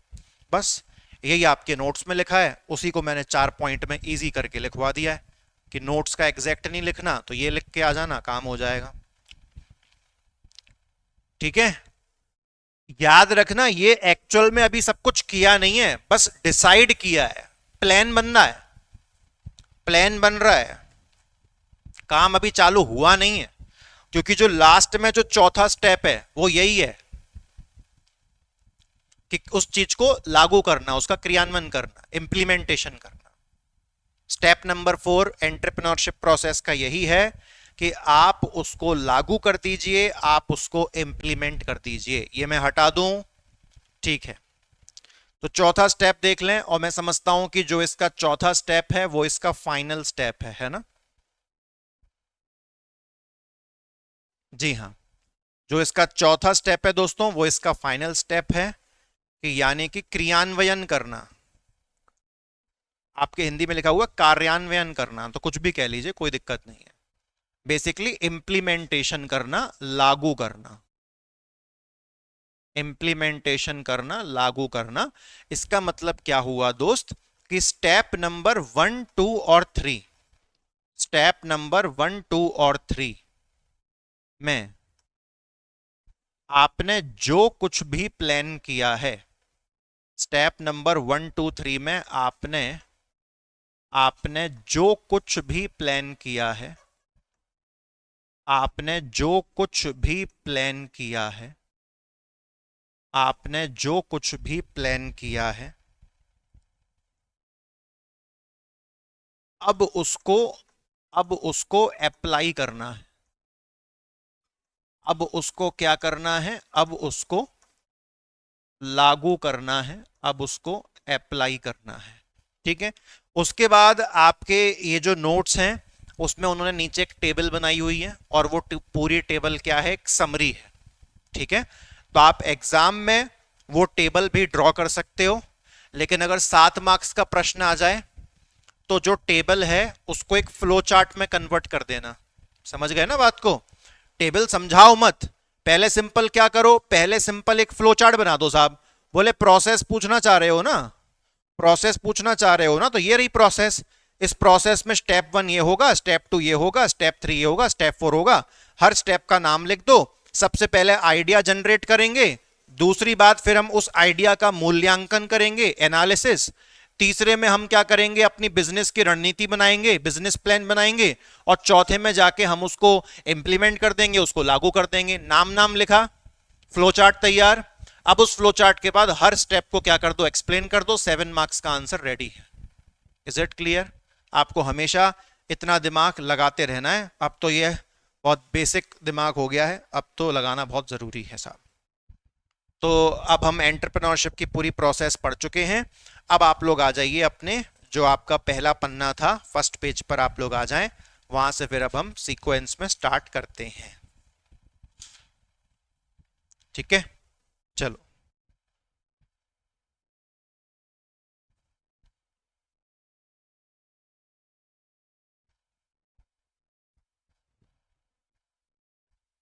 कंप्लीट थ्योरी सब्जेक्ट है ये, कंप्लीट थ्योरी। उसके लिए सबसे पहले आपके पास कंटेंट होना चाहिए, वो है। और जो अब ज्ञान आप ले रहे हो वो लगातार लेते चलो। सबसे पहले दोस्त ये हमको क्या अब पता है, यहां से हम 4-5 हेडिंग ऐसी पढ़ेंगे जिसमें सब में सेम हेडिंग है, सब में सेम कंटेंट। जैसे कि मैं आपको बोलूं कि भैया मुझे एंटरप्रेन्योरशिप का कॉन्सेप्ट समझाओ कि इसकी अवधारणा क्या है, इसका मतलब क्या है। तो क्या जो अभी हमने 4 स्टेप पढ़े हैं, क्या हम उसके माध्यम से नहीं समझा सकते? वही तो है उसका कॉन्सेप्ट। और क्या है आप बताइए? आप एग्जैक्टली वो 4 स्टेप्स उठा के एंटरप्रेन्योरशिप की परिभाषा में डाल दो कि भैया एंटरप्रेन्योरशिप की जो परिभाषा है वो इन 4 पिलर पे टिकी हुई है। चारों को समझा दो। अब यहां से जितनी भी हेडिंग आएंगी बिल्कुल सेम, सब ऐसी बनेगी, सबके अंदर सेम कंटेंट होगा, बस क्वेश्चन का पूछने का तरीका अलग अलग होगा। सबसे पहले तो ये जो कॉन्सेप्ट ऑफ एंटरप्रेन्योरशिप आया है ना, ये जो कॉन्सेप्ट ऑफ एंटरप्रेन्योरशिप आया है साहब, ये इसकी खासियत क्या है कि ये तीनों कैटेगरी में आ सकता है। पहला, ये 2 मार्क्स में आ सकता है। दूसरा, ये 7 मार्क्स में भी आ सकता है। और तीसरा, ये मेंस में 10 मार्क्स में भी आ सकता है। 2 मार्क्स में पूछेगा केवल परिभाषा पूछेगा, 7 मार्क्स में पूछेगा छोटा कंटेंट पूछेगा, 10 मार्क्स में पूछेगा तो हो सकता है इसके साथ थोड़ा और जोड़ के आपको लिखना पड़ जाए। तो वो सारे पहलुओं को हमको उठाना है। तो देखो साहब, मैं आपको जहां पर नंबर 1 नंबर 2 लिखवाता चलूं उसको आप अपने नोट्स में अपडेट करते चलना और हाईलाइट करते चलना। जैसे कि ये जो पहली चीज लिखी है ना, ये आपकी हेडिंग है, तो आप इस हेडिंग को हाईलाइट कर लो। ठीक है। हिंदी में वो कहता है बाजार के अवसरों की पहचान। तो मार्केट में जो अपॉर्चुनिटी है पहले आप उसको पहचानो। ठीक है। और इसको इस प्रकार से हैशटैग लगा के नंबर 1 कर दो आप यहां पर। तो क्या आप इस हेडिंग का मतलब नहीं समझ पाए कि मार्केट में जो अवसर है, बाजार में जो अपॉर्चुनिटी है उसकी पहचान करना? अरे बाजार में अपॉर्चुनिटी है, ये इसका मतलब क्या होता है? अरे लोगों की समस्या ही तुम्हारा अवसर है। समझ रहे हैं बात को? किसी और की समस्या और आपका अवसर, उस समस्या का समाधान निकाल दो, हो गया अवसर आपके लिए। क्लियर हुआ? तो इसमें सिंपल क्या लिख लो? इस पूरे पॉइंट में क्या लिख लो, इस पूरे पॉइंट में आप ये लिख लो कि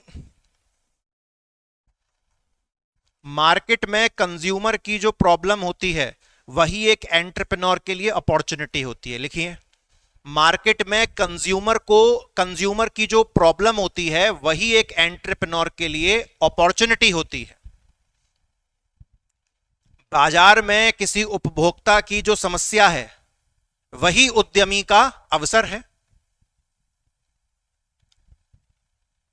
मार्केट में कंज्यूमर की जो प्रॉब्लम है वही एक एंटरप्रेन्योर की अपॉर्चुनिटी है।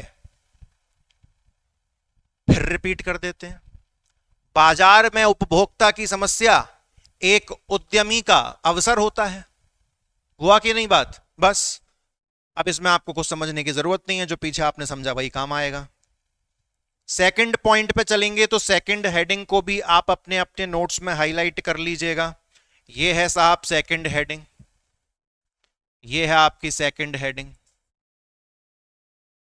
तो सेकंड हेडिंग में उसने क्या लिखा हुआ है? Resource utilisation. हिंदी में क्या लिखा हुआ है? हिंदी में लिखा हुआ है संसाधन का उपयोग।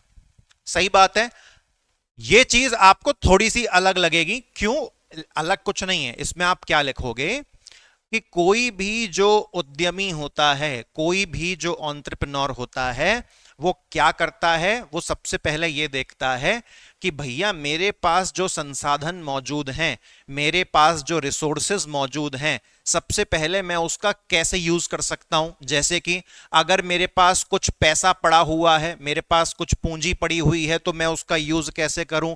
उसके बाद मेरे कुछ दोस्त मेरे साथ हैं। ह्यूमन कैपिटल समझते हो? याद करो इंडियन इकोनॉमी के बेसिक लेक्चर, मैंने आपको बताया था कि एक व्यक्ति जिसके पास शिक्षा नहीं है, जिसके पास एजुकेशन नहीं है, जिसके पास स्किल्स नहीं है, वो सिर्फ एक आम व्यक्ति है। वो कहलाता है ह्यूमन रिसोर्स, मानव संसाधन। मैंने दो चीजों के बीच में डिफरेंस बताया था, एक होता है ह्यूमन रिसोर्स और दूसरा होता है ह्यूमन कैपिटल, मानव संसाधन और मानव पूंजी। जब एक व्यक्ति सिर्फ और सिर्फ ज्यादा पढ़ा लिखा नहीं है, नॉलेज भी उसके पास नहीं है, कोई स्किल भी उसके पास नहीं है, तब वो सिर्फ एक ह्यूमन रिसोर्स है, मानव संसाधन। लेकिन जब आप किसी व्यक्ति को पढ़ा लिखा देते हो, उसके अंदर एजुकेशन डाल देते हो, उसके अंदर स्किल्स डाल देते हो, तो अब वो एक नॉर्मल व्यक्ति नहीं रहा। अब वो अपने लिए भी कमा सकता है और दूसरे की कमाई में मदद भी कर सकता है। तो अब वो मानव संसाधन बन चुका है, मानव पूंजी। अब वो ह्यूमन रिसोर्स नहीं है, अब वो क्या बन चुका है? Human capital. तो पढ़ा लिखा व्यक्ति ह्यूमन कैपिटल होता है और एक नॉर्मल व्यक्ति ह्यूमन रिसोर्स, सिंपल मानव संसाधन होता है। इतनी बात समझ में आई? तो जो एंटरप्रेन्योर है वो पहले तो ये सोचेगा कि मेरे पास जो मानव पूंजी है, मेरे पास जो ह्यूमन कैपिटल है, यानी कि या तो उसमें मैं खुद आ गया, मैं खुद भी पढ़ा लिखा हूं तो मैं खुद आ गया उसमें, और हो सकता है कि मेरे जो साथ में जो मेरे सहपाठी हैं, जो मेरे मित्रगण हैं, वो भी पढ़े लिखे हैं, वो भी होशियार हैं, तो क्यों ना हम तीनों मिलके अपना कुछ काम शुरू कर लें। ऐसे ही होता है, आपने देखा होगा बड़े बड़े जो एंटरप्रेन्योर्स होते हैं वो साथ में मिलके काम शुरू कर लेते हैं, दो तीन लोग मिलके काम शुरू कर लेते हैं। तो ये क्या है कि उनके पास जो मानव पूंजी है, उनकी जो शिक्षा है, उनके जो स्किल्स हैं, वो उसका यूज करेंगे। उसके बाद वो देखेंगे कि भैया हमारे पास तकनीक क्या क्या मौजूद है और जो मौजूद नहीं है हम उसकी व्यवस्था कैसे कर सकते हैं। उसके बाद फिर वो देखेंगे कि भैया क्या हमारे पास पहले से कोई नेटवर्क मौजूद है, क्या हम उस नेटवर्क का कोई सोल्यूशन, उसका कुछ हम यूज कर सकते हैं। जैसे कि फॉर एग्जांपल मैं आपको बताता हूं, मान के चलो एक बहुत बड़ा यूट्यूबर है भुवन बम, उसका चैनल है बीबी की वाइन्स, कॉमेडी वीडियोस बनाते हैं। थोड़ी सी वो कॉमेडी में अब्यूजिव कॉमेडी होती है, तो वो एडल्ट कॉमेडी 18+। तो भुवन बम जो है वो एक बहुत बड़े यूट्यूबर बन गए। अब उनका एक बहुत तगड़ा नेटवर्क बन चुका है, उनकी जनता है और बहुत से लोग उनको जानते हैं। आज की डेट में भुवन बम ने कहा कि अब यार मैं एक यूट्यूबर तो हूं, लेकिन अब मैं एक उद्यमी बनना चाहता हूं, अब मैं एक एंटरप्रेन्योर भी बनना चाहता हूं। तो उनको ज्यादा टेंशन नहीं आएगी, वो जो भी माल बेचना चाहेंगे उनका नेटवर्क पहले से ही बना हुआ है, उनकी ऑडियंस खरीदेगी उस माल को। तो ये नेटवर्क का बहुत बड़ा खेल होता है। और अक्सर जो लोग पार्टनर्स आपस में हाथ मिलाते हैं वो तभी हाथ मिलाते हैं कि भैया तुम्हारे पास पैसा है, मेरे पास टेक्नोलॉजी है, मैं स्ट्रॉन्ग एआई में एक्सपर्ट हूं, मुझे 10 साल का आर्टिफिशियल इंटेलिजेंस का एक्सपर्टीज है, मैं अपनी कंपनी के लिए टेक्नोलॉजी का पोर्शन तो मैं पूरा खुद ही संभाल दूंगा, तुम्हारे पास पैसा है, तुमने खूब कमाया है, तुम थोड़ा सा वो लगा देना। और तीसरा, ये बंदा हमारा, इसको मार्केटिंग में, ये पेप्सी कंपनी में मार्केटिंग मैनेजर रह चुका है, इसका नेटवर्क बहुत तगड़ा है, बड़ी बड़ी कंपनीज इसको जानती हैं, तो ये नेटवर्किंग संभाल लेगा, मार्केटिंग संभाल लेगा। तो आप देख रहे हो कि जो संसाधन आपके पास मौजूद हैं, जो रिसोर्सेज आपके पास मौजूद हैं, उनका बेहतर यूटिलाइजेशन करना, उनका उपयोग करना बहुत जरूरी है। ऐसा नहीं कि जो है उस पर ध्यान नहीं दिया और जो चाहिए बस उसी के पीछे भाग रहे हो। समझ में आ रही है कहानी? ठीक है। बस यही था रिसोर्स यूटिलाइजेशन के अंदर।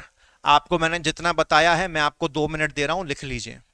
आपको जो जो समझ में आया इस पॉइंट के बारे में वो आप लिख लीजिए कि किसी एंटरप्रेन्योर के पास जो रिसोर्सेज अवेलेबल हैं वो उनका सबसे पहले बेस्ट यूज करने की कोशिश करता है।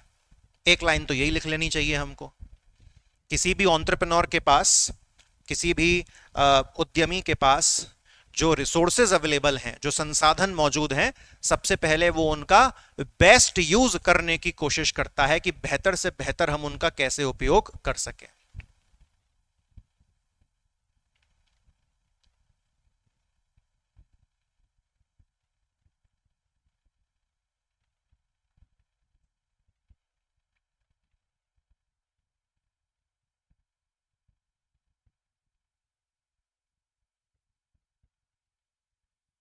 ओके,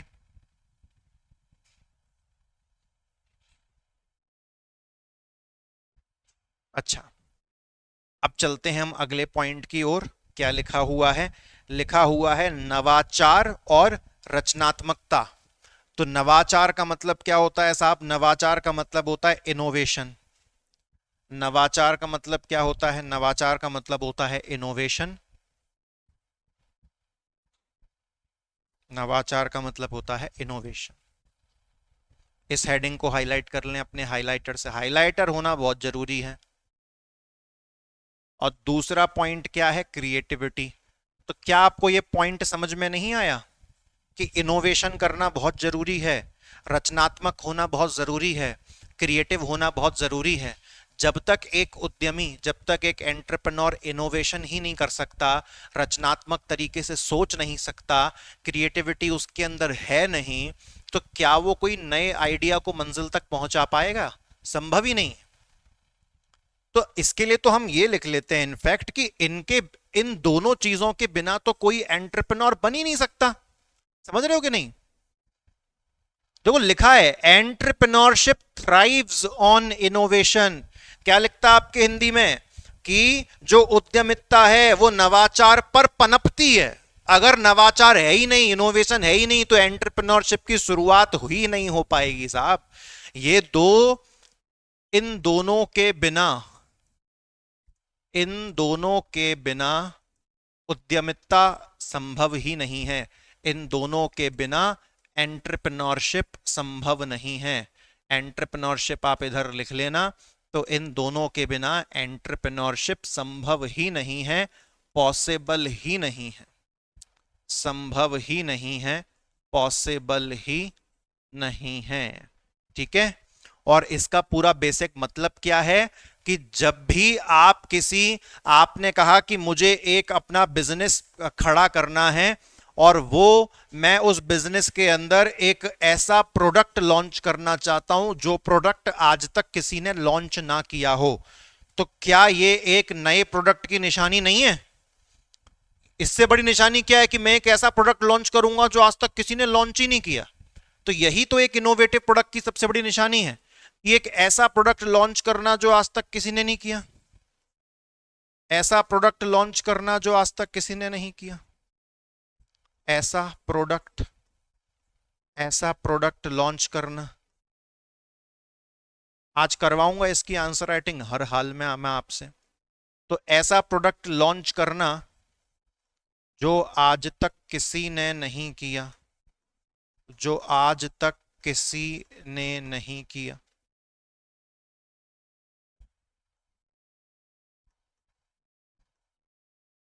अब आप कहोगे सर ठीक है, आपने इनोवेशन का मतलब तो समझा दिया कि एक ऐसा प्रोडक्ट लॉन्च करो जो जो बहुत ही इनोवेटिव हो, जो आज तक किसी ने लॉन्च किया हो।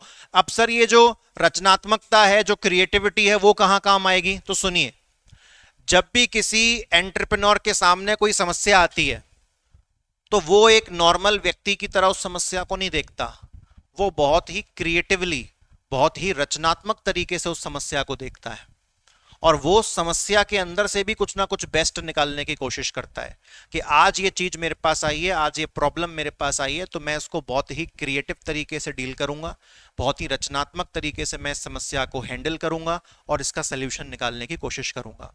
तो किसी भी उद्यमी की जो क्रिएटिविटी होती है वो कब काम आती है?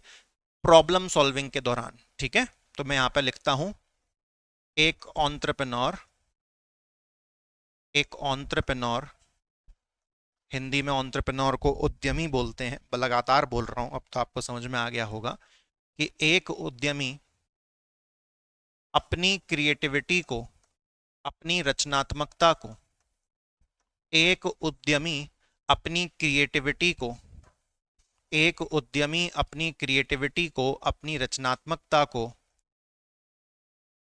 प्रॉब्लम सॉल्विंग के दौरान यूज करता है, मतलब समस्याओं का समाधान निकालते वक्त उपयोग करता है, प्रॉब्लम सॉल्विंग करने में यूज करता है, समस्याओं का समाधान निकालने वक्त यूज करता है, उपयोग करता है।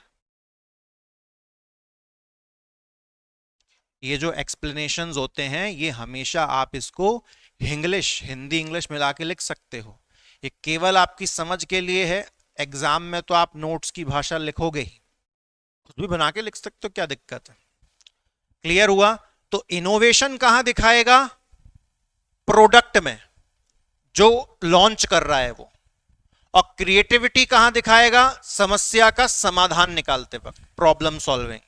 तो दोनों चीजों में आप क्लियर होने चाहिए। ऐसा नहीं कि कोई जनरल सा आंसर लिख के आ गए, तो जनरल सा आंसर लिखने पर फिर वही होता है कि मेंस तो हमारा अच्छा हुआ था, सिलेक्शन क्यों नहीं हुआ, मेंस क्लियर क्यों नहीं हुआ? तो साहब इसीलिए नहीं हुआ। बढ़े आगे, चलो लिख लिया। देखें अगला उन्होंने क्या शब्द बोला है, अगली हेडिंग उन्होंने क्या बोली है? तो अगली हेडिंग उन्होंने बोली है रिस्क टेकिंग। अगली हेडिंग उन्होंने बोली है रिस्क टेकिंग। क्या ये समझाने की जरूरत है रिस्क टेकिंग, जोखिम लेना? क्या जोखिम लेना एक उद्यमी की पहचान नहीं है? रिस्क टेकिंग एक एंटरप्रेन्योर की पहचान नहीं है? डेफिनेटली है। तो इसको आप आराम से कर सकते हो, ठीक है, इसको आप आराम से कर सकते हैं। उसके बाद अगली हेडिंग, कितनी हेडिंग हो गई टोटल अभी तक रिस्क टेकिंग को मिला के? 4 हो गई है ना, बहुत बढ़िया। तो आपके 4 पॉइंट बनते जा रहे हैं लगातार बढ़िया तरीके से। उसके बाद जो दोस्त आपकी 5वीं हेडिंग बनेगी, जो आपका 5वां पॉइंट बनेगा, वो है आपका एस्टेब्लिशमेंट ऑफ वेंचर। वो है आपका एस्टेब्लिशमेंट ऑफ वेंचर, ठीक है। हिंदी में वो क्या लिखता है? उद्यमों की स्थापना। सही बात है, उद्यमों की स्थापना।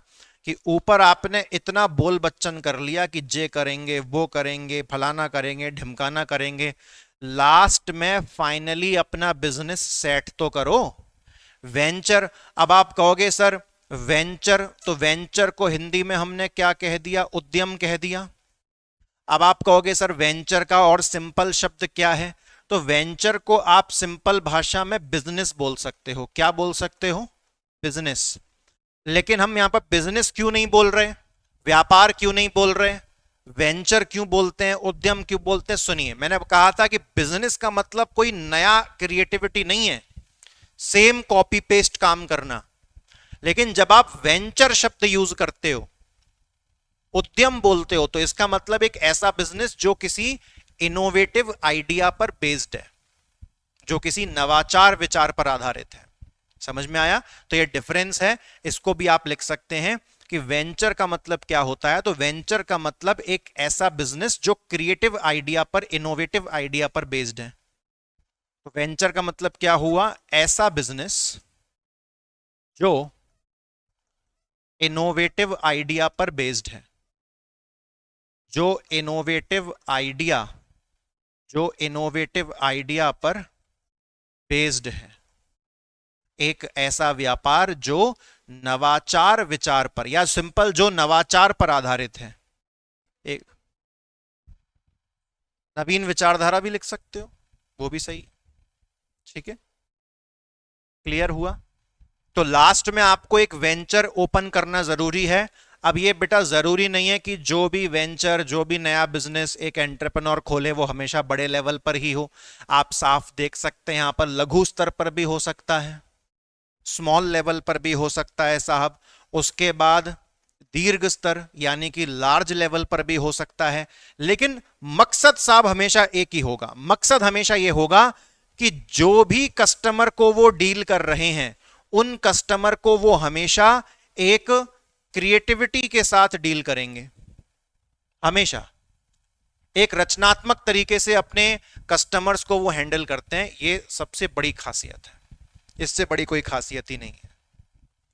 जोमैटो वाले, अगर आपका ऑर्डर गलती से नहीं आ पाया आपके पास, तो जोमैटो वाले पहले के टाइम पे क्या करते थे, आपको आपका पैसा रिफंड कर देते थे अगर आपने ऑनलाइन पेमेंट कर दिया है तो।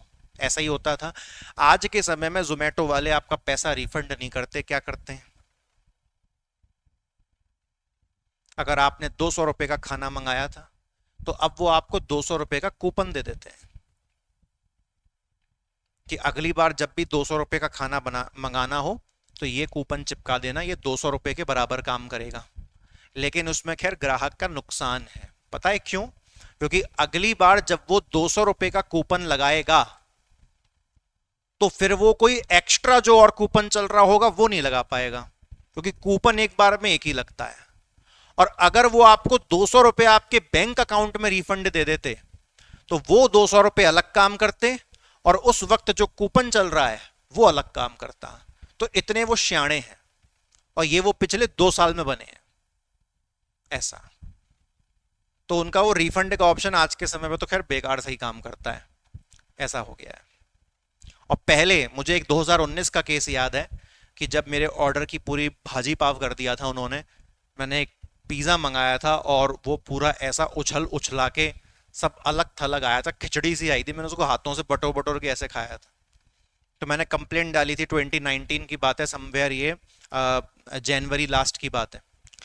तो उस टाइम पर फिर उन्होंने क्या किया, उन्होंने पहले तो मुझे पहले मेरा पूरा पैसा रिफंड किया, पूरा का पूरा पैसा 180 रुपए आसपास शायद था, और प्लस 60 रुपए इनकन्वीनियंस कि आपको जो भी असुविधा हुई है उसके लिए 60 रुपए आपको अलग। अब आप सोचो, ये अपने कस्टमर को रचनात्मक तरीके से हैंडल करना नहीं है तो और क्या है? क्या उन्होंने कस्टमर जाने दिया अपना? अब वो कस्टमर इतना खुश हो गया कि दूसरों को भी बताएगा। दूसरी ओर हम बात कर लेते हैं गूगल पे। गूगल पे जब शुरू में आप पेमेंट करते थे तो आपको स्क्रैच कार्ड मिलता था, और स्क्रैच कार्ड पर आप स्क्रैच करते थे तो गूगल पे पे कभी आपको 10 रुपया 20 रुपया ऐसे मिलता था। आज के टाइम पे आपको क्या मिलता है? रुपया नहीं मिलता, कूपन मिलते हैं। मामा अर्थ कूपन, फलाना ये कूपन, उसका कूपन, मतलब कुछ खरीदो तब जाके कूपन लगाओ। जब गूगल पे आया था, ये कहानी मैं आपको बता रहा हूं 2018 की स्टार्टिंग जनवरी, तब उस टाइम उसने काम अपना शुरू किया ही किया था। हमने पहला ट्रांजैक्शन किया और हमने बस 200 रुपए ट्रांसफर करे अपने दोस्त को कि भैया कैसे काम करता, जरा देखें तो सही क्या चीज है। 200 रुपए ट्रांसफर करने पर 80 रुपए का कैशबैक आ गया, 80 रुपए सीधे क्रेडिट हो गए। फिर हमने कहा ये तो बहुत अच्छी चीज है, और आपको पता है कि एक बार इंडिया के लोग पगलाते हैं तो फिर रिपीट उसको जरूर करते हैं। मैंने कहा तू मुझे भेज, उसने मुझे भेजे, उसको भी 80 रुपए मिले। मतलब 200 रुपए बस इधर से उधर हुए हैं और उतने में 160 रुपए खर्च हो गए। तो शुरू में पहली दफा वो ऐसा करते थे, फिर 1 साल बीता, उन्होंने 80 की जगह 40 देने शुरू कर दिए। 2 साल और बीते, 5-5 रुपए देने शुरू कर दिए, चिल्लर बांटनी शुरू कर दी। उसके बाद फिर वो साल पे साल बीतते गए तो उन्होंने पैसा देना ही बंद कर दिया, कूपन देना शुरू कर दिया कि कूपन लगाओ मौज करो, ऐसा। समझ रहे हैं आप बात? तो यही होता है कि अपने कस्टमर्स को बहुत ही रचनात्मक तरीके से हैंडल करना। तो आप ये सब लिख लीजिए। इसको अपने शब्दों में लिख लीजिए कि जो एक उद्यमी होता है, जो एक एंटरप्रेन्योर है, वो स्मॉल लेवल पर भी अपना वेंचर स्टार्ट कर सकता है और वो लार्ज लेवल पर भी अपना जो उद्यम है, अपना जो वेंचर है वो स्टार्ट कर सकता है। वेंचर शब्द का ही उपयोग करिएगा साहब, ठीक है? तो जो एंटरप्रेन्योर है वो small as well as large level पर भी अपना वेंचर स्टार्ट कर सकता है। कोई भी उद्यमी लघु स्तर पर और दीर्घ स्तर पर अपना उद्यम शुरू कर सकता है।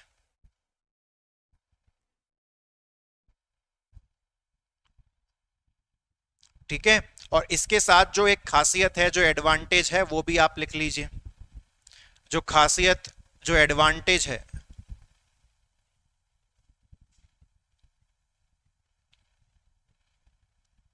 उसको भी आप लिख लें।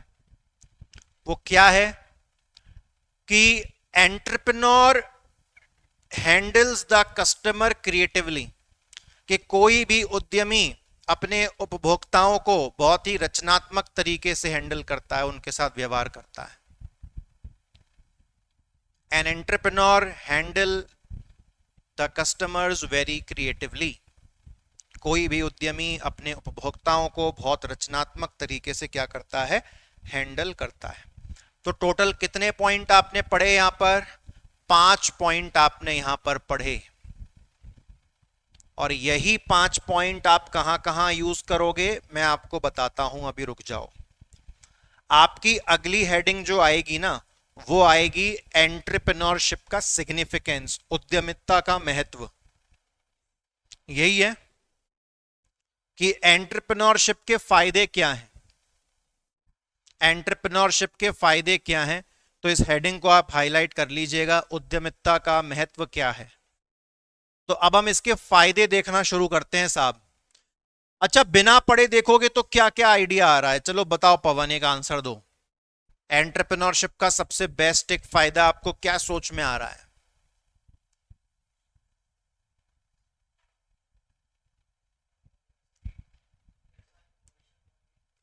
फायदा क्या है? एंटरप्रेन्योरशिप के फायदे क्या हैं? फायदा पूछ रहा हूं।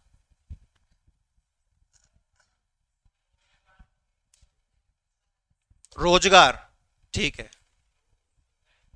लोगों को सुविधाएं मिलेंगी, बिल्कुल मिलेंगी। उनके प्रॉब्लम्स का सलूशन हो जाएगा, लो भैया और बढ़िया, क्योंकि एंटरप्रेन्योरशिप की शुरुआत ही होती है कि प्रॉब्लम ढूंढो कस्टमर की, प्रॉब्लम का सलूशन ढूंढो, सलूशन ढूंढते ढूंढते ऑटोमेटिकली तुम एक विचार पर पहुंच जाओगे और उसी विचार को तुम अपने बिजनेस में कन्वर्ट कर दोगे, लोगों की मदद करोगे। तो कस्टमर की समस्या दूर हो रही है, सबसे बड़ा फायदा है। दूसरा, कस्टमर को फैसिलिटीज मिल रही हैं, सुविधा मिल रही है। तीसरा क्या है? अरे भैया तीसरा, कोई भी एक एंटरप्रेन्योर है वो अपना बिजनेस चलाएगा, प्रोडक्ट बनाएगा तो रोजगार जनरेट होगा। और जब भी किसी चीज का रोजगार जनरेट हो रहा है तो मतलब माल बनाया जा रहा है। माल बनाया जा रहा है तो सीधी सी बात है, देश की जीडीपी बढ़ेगी, क्योंकि देश की जीडीपी निर्भर ही इस बात पर करती है कि एक वर्ष के अंदर तुम्हारे देश के अंदर टोटल कितना माल बनाया गया, चाहे माल हो या सेवाएं हो, जो भी। गिन गए आपको फायदे? पढ़ लो जरा एक बार, समय दे रहा हूं मैं आपको 2 मिनट। और पहले तो ये देख लेते हैं कि आपके जो आंसर हैं वो मैच हो भी रहे हैं कि नहीं हो रहे हैं। 100% होने चाहिए वैसे तो। सिग्निफिकेंस की बात कर रहे हैं कि उद्यमशीलता का महत्व क्या है, तो साहब सबसे पहला महत्व क्या लिखा है कि आर्थिक विकास होगा। तो भैया सही तो बात है, आपको अपने नोट्स को इग्नोर नहीं करना है, उसके अंदर जो पॉइंट लिखे हैं उसी से आप अपना आंसर बनाओगे। तो इकोनॉमिक ग्रोथ, आर्थिक विकास को मैं सिंपल शब्दों में क्या लिख सकता हूं कि देश की जीडीपी बढ़ेगी। देश की जो जीडीपी है वो बढ़ेगी, क्योंकि जो उद्यमी होता है, क्योंकि जो एंटरप्रेन्योर होता है वो वो वो अपने वेंचर के जरिए, मैंने क्या शब्द यूज किया? वेंचर। वेंचर को हिंदी में क्या बोलेंगे? उद्यम। क्या बोलेंगे? उद्यम। तो कोई भी जो एंटरप्रेन्योर होता है वो अपने वेंचर के जरिए, अपने व्यापार के जरिए प्रोडक्शन करेगा, उत्पादन करेगा। क्योंकि का आंसर ढूंढे तो क्योंकि का आंसर यही है, जीडीपी क्यों बढ़ेगा? क्योंकि जो एंटरप्रेन्योर है वो उत्पादन करेगा, उत्पादन कर रहा है तो भैया जीडीपी नहीं बढ़ेगा तो क्या होगा? ठीक है। अच्छा, और किसी भी एंटरप्रेन्योर की सबसे बड़ी खासियत क्या है साहब? प्रोडक्शन तो करेगा लेकिन ऐसी चीज बनाएगा जो आज तक नहीं होगी। मतलब देश के अंदर नवाचार को बढ़ावा मिलेगा, देश के अंदर नवाचार को बढ़ावा मिलेगा। अपने हिंदी मीडियम के नोट्स में भी आप देख लेंगे तो वही लिखा होगा कि जो नवाचार है उसको बढ़ावा मिलेगा, और साथ ही साथ जो व्यवसायीकरण है, व्यवसायीकरण का मतलब क्या होता है? कमर्शियलाइजेशन। आपके हिंदी में लिखा हुआ है व्यवसायीकरण, और व्यवसायीकरण का मतलब क्या होता है? कमर्शियलाइजेशन। कमर्शियलाइजेशन का मतलब क्या होता है कि जब आप किसी चीज को बड़े स्तर पर करते हो और फिर उससे मुनाफा भी कमाते हो, इसी को हम लोग क्या कहते हैं? कमर्शियलाइजेशन, व्यवसायीकरण। When ever you do something on a large level, आप किसी व्यापार को बड़े स्तर पर करते हो और उससे मुनाफा कमाते हो, यह कमर्शियलाइजेशन कहलाता है, व्यवसायीकरण। ये छोटे छोटे शब्द होते हैं, व्यक्ति को पता नहीं होते हैं, तो जहां जहां हम बताएं लिखते चलना। तो इसमें तो मैं समझता हूं कि अंदर कुछ और बताने की जरूरत नहीं है, सीधी सीधी वही बातें लिखी हैं। अब उत्पादन करेगा तो जीडीपी बढ़ेगा, जीडीपी बढ़ेगा तो आर्थिक विकास होगा, इकोनॉमिक ग्रोथ होगी। और उत्पादन कर रहा है तो मतलब उसने कहीं ना कहीं उद्योग तो बनाएगा, इंडस्ट्रीज तो वो सेटअप करेगा। तो हमारे देश में जितनी ज्यादा इंडस्ट्रीज ओपन होगी उतना ही ज्यादा कमर्शियलाइजेशन होगा। तो कमर्शियलाइजेशन काय पे डिपेंड करता है? व्यवसायीकरण काय पे डिपेंड करता है? कि ज्यादा जितनी ज्यादा इंडस्ट्रीज ओपन होंगी, जितनी ज्यादा इंडस्ट्रीज ओपन होंगी, जितनी ज्यादा इंडस्ट्रीज ओपन होंगी उतना ही ज्यादा कमर्शियलाइजेशन होगा। जितनी ज्यादा इंडस्ट्रीज ओपन होंगी उतना ही ज्यादा व्यवसायीकरण यानी कि कमर्शियलाइजेशन होगा। Is it clear? जितनी ज्यादा इंडस्ट्रीज ओपन होंगी उतना ही ज्यादा व्यवसायीकरण यानी कि कमर्शियलाइजेशन होगा साहब। ठीक है। उसके बाद आप लोगों ने कहा था कि सर रोजगार जनरेट होगा, तो रोजगार भी इसका अगला पॉइंट डाला हुआ है उन्होंने। उन्होंने क्या किया है कि आर्थिक विकास, इकोनॉमिक ग्रोथ के अंदर ही 3-4 पॉइंट शामिल कर दिए हैं। तो आप इसको पॉइंट नंबर 1 बोल सकते हो, और इसमें जो इनोवेशन और कमर्शियलाइजेशन है, नवाचार और व्यवसायीकरण, इसको आप 1.1 बना सकते हो। और जो अगला अब आएगा, अगला जो अब आने वाला है साहब, वो क्या है? रोजगार जनरेट होगा, तो ये आपका 1.2 बन जाएगा साहब। ठीक है, रोजगार जनरेट होगा, ये पढ़ाने की आपको कोई जरूरत नहीं है, ऑटोमेटिक कहानी आप समझते हैं कि रोजगार कैसे जनरेट होगा। उत्पादन होगा तो रोजगार तो होगा ही होगा।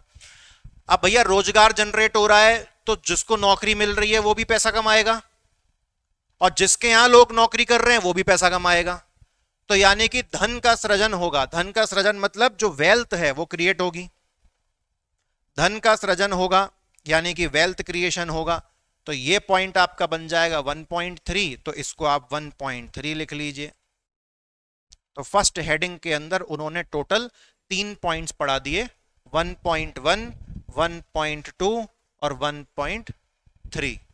इतना आप सभी को क्लियर हुआ? लेबल कर लिया आप सभी ने? ठीक है। मैंने क्या कहा था कि क्या केवल वेल्थ जो जनरेट हो रही है, जो धन एकत्रित हो रहा है, क्या सिर्फ उसके लिए हो रहा है जो व्यापारी है? उसके लिए भी हो रहा है जो वहां नौकरी कर रहा है, दोनों के लिए हो रहा है।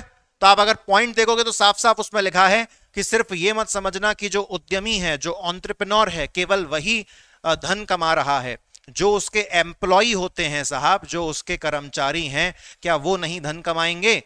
जिस उस बिजनेस के अंदर जिन लोगों ने पैसा निवेश किया हुआ है, जो इन्वेस्टर हैं, क्या वो नहीं कमाएंगे? तो टोटल 3 लोग वेल्थ कमाएंगे। तो यहां पर लिखना जरूरी है, टोटल ये 3 वेल्थ जनरेट करेंगे, यानी कि धन का जो सृजन है वो ये लोग करेंगे। सारी बातें लिखना आवश्यक है, आप कुछ भी छोड़ेंगे तो आप गड्ढे में जाएंगे। तो फर्स्ट हेडिंग में हमने 3 पॉइंट पढ़ लिए और अब समय है हम सेकंड हेडिंग की ओर चलें। तो सेकंड हेडिंग की ओर जब हम चलेंगे तो सबसे पहले वहां पर हैशटैग लगा के नंबर 2 जरूर लिखेंगे। हैशटैग लगा के नंबर 2 लिखेंगे और इसमें हम लोग क्या बात लिखेंगे कि आप देखो, आपने कहा था कि सर जब कोई भी एंटरप्रेन्योर इतना इनोवेटिव तरीके से काम कर रहा है, लोगों की समस्याओं को दूर कर रहा है, तो सीधी सी बात है लोगों का जो जीवन स्तर है, जो स्टैंडर्ड ऑफ लिविंग है वो तो सुधरेगा। लोगों की जो क्वालिटी ऑफ लाइफ है, उनका जीवन जीने का जो स्तर है वो डेफिनेटली उसमें सुधार आने वाला है। क्यों सुधार आने वाला है साहब, तो वो आप अपने नोट्स में पढ़ेंगे तो आपको समझ में आएगा क्यों। क्योंकि कोई भी उद्यमी, कोई भी एंटरप्रेन्योर जो प्रोडक्ट बना रहा है वो प्रोडक्ट हमेशा एक नया प्रोडक्ट होता है, एक इनोवेटिव प्रोडक्ट होता है जो कि आज तक कभी आया नहीं है। और सिर्फ प्रोडक्ट की ही बात नहीं, बहुत से एंटरप्रेन्योर सर्विसेज यानी कि सेवा क्षेत्र में भी काम करते हैं। तो कई सर्विसेज भी ऐसी होती हैं जो कंज्यूमर्स की क्वालिटी ऑफ लाइफ को सुधार देती हैं, उनका जीवन जीने का स्तर बहुत ही ज़्यादा बेहतर हो जाता है। समझ रहे हैं आप काम को। जैसे कि मैं आपको दोस्तों बता दूं, मैं यहाँ पर आपको एग्जाम्पल देना चाहूंगा क्योंकि कई बार आप आंसर राइटिंग करते हैं, आपके दिमाग में एग्जाम्पल नहीं आते हैं। मैं यहाँ पर आपको एक कंपनी का एग्जाम्पल दूंगा जिसका नाम है अर्बन कंपनी। ये एक एंटरप्रेन्योर का बहुत बेहतरीन एग्जाम्पल है। शॉर्ट में इसको कहते हैं यूसी। इस कंपनी का पुराना नाम हुआ करता था अर्बन क्लैप। क्या नाम होता था? Urban clap. अर्बन क्लैप ये बेसिकली ऐसी कंपनी है, मेरे फोन में इसका ऐप भी इंस्टॉल्ड है। आप इनका ऐप इंस्टॉल कर लो, उसके बाद इनके ऐप में आपको अलग अलग सर्विसेज मिलती हैं। जैसे कि मैंने एक बार दिवाली पे सफाई करवाई थी, पूरे घर की डीप क्लीनिंग। तो टोटल 6 बंदे आए थे इनकी कंपनी की साइड से और इन्होंने शायद 3,000 समथिंग रुपए लिए थे। लेकिन किचन का एक एक डिब्बा निकाल निकाल के साफ किया था। किचन का एक एक डिब्बा वो हो गया। बाथरूम की डीप क्लीनिंग, जो टाइल्स कभी चमक नहीं मारती ये उसमें भी शाइन दे जाते हैं। आपके घर के नलों पर जो खारे पानी के दाग होते हैं उनकी चमक चली जाती है, वो एकदम चमकने लगते हैं। इनके पास कुछ ऐसे प्रोडक्ट्स होते हैं। उसके बाद आपके घर में जो दीवारें होती हैं ये उनको भी एक कपड़े से पोंछते हैं। उसके बाद आपके घर के जो पंखे हैं ये उनको भी चढ़ चढ़ के पोंछते हैं। आपके घर पर जो पर्दे हैं उनको उतार कर आपसे बस इतना पूछते हैं वॉशिंग मशीन कहाँ है। उसके बाद आपके घर में जो गलीचे बिछे हैं कारपेट्स, उनको वैक्यूम क्लीनिंग से साफ करते हैं। आपके घर पे जो सोफे हैं उनको वॉश करके साफ करते हैं। उस सोफे पे इनफैक्ट जो कुशन रखे हैं उसको भी वॉश करके साफ करते हैं। ये प्रीमियम पैकेज है जिसमें कम से कम 6,000 रुपए लेते हैं। लेकिन जो उस काम आप पूरे साल में नहीं कर पाओगे उस काम को ये 4 से 5 घंटे में आके करके चले जाते हैं। शायद आपने कभी यूज नहीं किया, लेकिन आपने कभी देखा होगा कि मैंने यहां पर भी बाथरूम साफ करवाने के लिए आप लोगों ने देखा होगा, मैं कई बार बुला चुका हूं। आने वाले एक हफ्ते में आएगा तब दिखा दूंगा। उनके पास ऐसे प्रोडक्ट्स होते हैं कि एकदम खुशबूदार, चमकदार, ऐसा बिल्कुल चकाचक हो जाएगा काम आपका। उसके बाद क्या सुविधाएं हैं? घर में एसी काम नहीं कर रहा तो उनका एक सर्विस होती है इलेक्ट्रॉनिक कैटेगरी की। वो अगर आप नहीं चाहते कि वो घर पे आके विजिट करें, वो 50 रुपये आपसे लेंगे। वीडियो कॉल के माध्यम से आप उनको सब कुछ दिखा दो, वो आपको बता देंगे साहब ऐसा ऐसा ऐसा ऐसा कर लो। किसी के घर पे वॉशिंग मशीन लगी, वॉशिंग मशीन वाले डेमो डेमो आके दे के चले गए। उसके बाद आपने क्या किया, वो कुछ पाइप पाइप फिट करके गए थे, गलती से आपने उसे निकाल दिया। अब आप घबरा रहे हो। अब आप उनको वापस बुलाओगे तो पहली इंस्टॉलेशन तो फ्री देते हैं, आप कोई भी प्रोडक्ट खरीदते हो तो अगली बार वापस उनको बुलाओगे तो वो अगली बार कम से कम आपसे 500 रुपये लेंगे, क्योंकि सेकंड इंस्टॉलेशन फिर वो पेड हो जाती है। आप कुछ मत करो, आप अर्बन कंपनी में वीडियो कॉल 50 रुपये 49 रुपीज़ का कर लो, वो आपको बता देंगे साहब कैसे कैसे लगाना, बढ़िया बताते हैं, आप कर लोगे। उसके बाद फर्नीचर, घर में कारपेंटर का कुछ काम है और आसपास के सारे कारपेंटर भाव खा रहे हैं, मुंह फाड़ फाड़ के 2-2 5-5 हज़ार रुपए ऐसे मांग रहे हैं कि जैसे कि आप कुबेर हो, आप पे सोने चांदी घर में भरे पड़े हैं, ऐसा पैसा मांगते हैं। कारपेंटरी का काम बहुत महंगा है, क्योंकि उनको पता है कि व्यक्ति हमारे बिना कर नहीं पाएगा, तो जो जो मन में आया वो मांगो। तो वो कारपेंटर भी भेज देते हैं, और कारपेंटर आने का 150 रुपये सर्विस चार्ज लेता है मात्र। और काम अगर हल्का मद्दा है तो आप ये समझ लो कि बाहर का कारपेंटर बुला के लाओगे, नवाब ज्यादा, जो कहता है कि मैं केवल सोफा बनाता हूं, नॉर्मल छोटे मोटे काम नहीं करता, वो आएगा कम से कम आपसे 1000-1500 रुपये ले जाएगा। अर्बन कंपनीज आएगा, मुश्किल से मैंने एक बार मंगाया बुलाया था, उसने 200 रुपये लिए थे, और जबकि वो मेरे लिए स्क्रू ढूंढने गया था मार्केट में, और स्क्रू लेके भी आया, 200 रुपये लिए उसने पूरे काम काज के, आप ये समझिए। तो अर्बन कंपनीज, आज मैं बहुत सारी कंपनीज का फ्री में प्रचार कर रहा हूं, और ये वो कंपनीज इनको मैंने यूज किया है, आप समझिए। तो अर्बन कंपनीज बात का बेहतरीन उदाहरण है कि जो एंटरप्रेन्योरशिप होती है वो कैसे किसी उपभोक्ता का जीवन स्तर सुधार देती है। अब आप मुझे बात बताइए, क्या आपकी क्वालिटी ऑफ लाइफ इंप्रूव नहीं हो रही? क्या नहीं हो रही आपकी क्वालिटी ऑफ लाइफ इंप्रूव? अरे आप किसी सलून पे जाओगे, रेडी होने शादी में जाना, आपको कितना पैसा ले लेगा?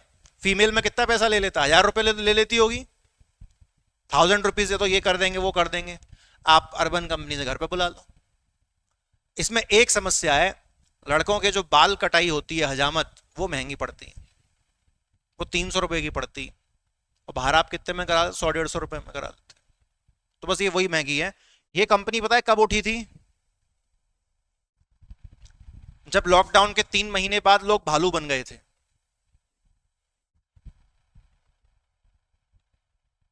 लॉकडाउन के 3 महीने बाद लोग क्या बन गए थे? भालू।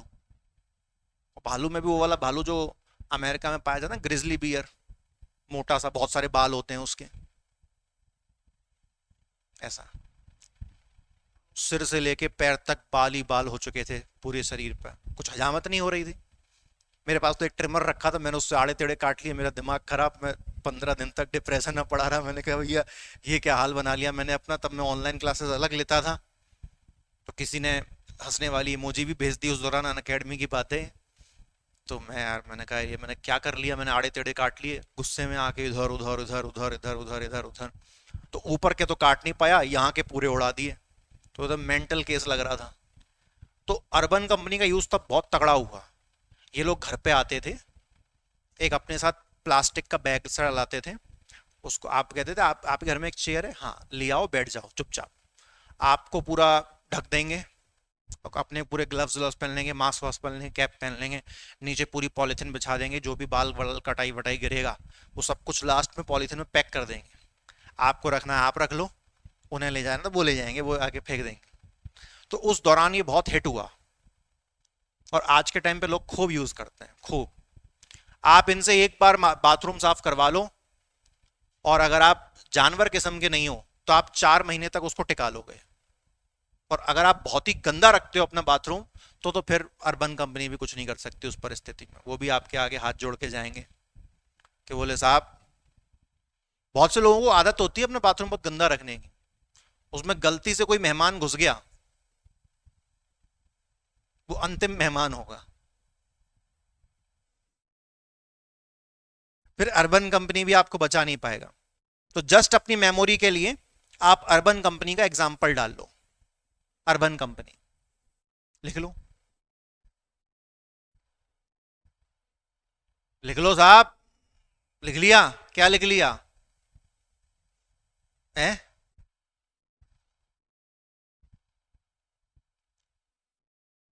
और उन्होंने नाम क्यों रखा अर्बन? अर्बन मतलब शहरी इलाका, गांव में नहीं आएंगे।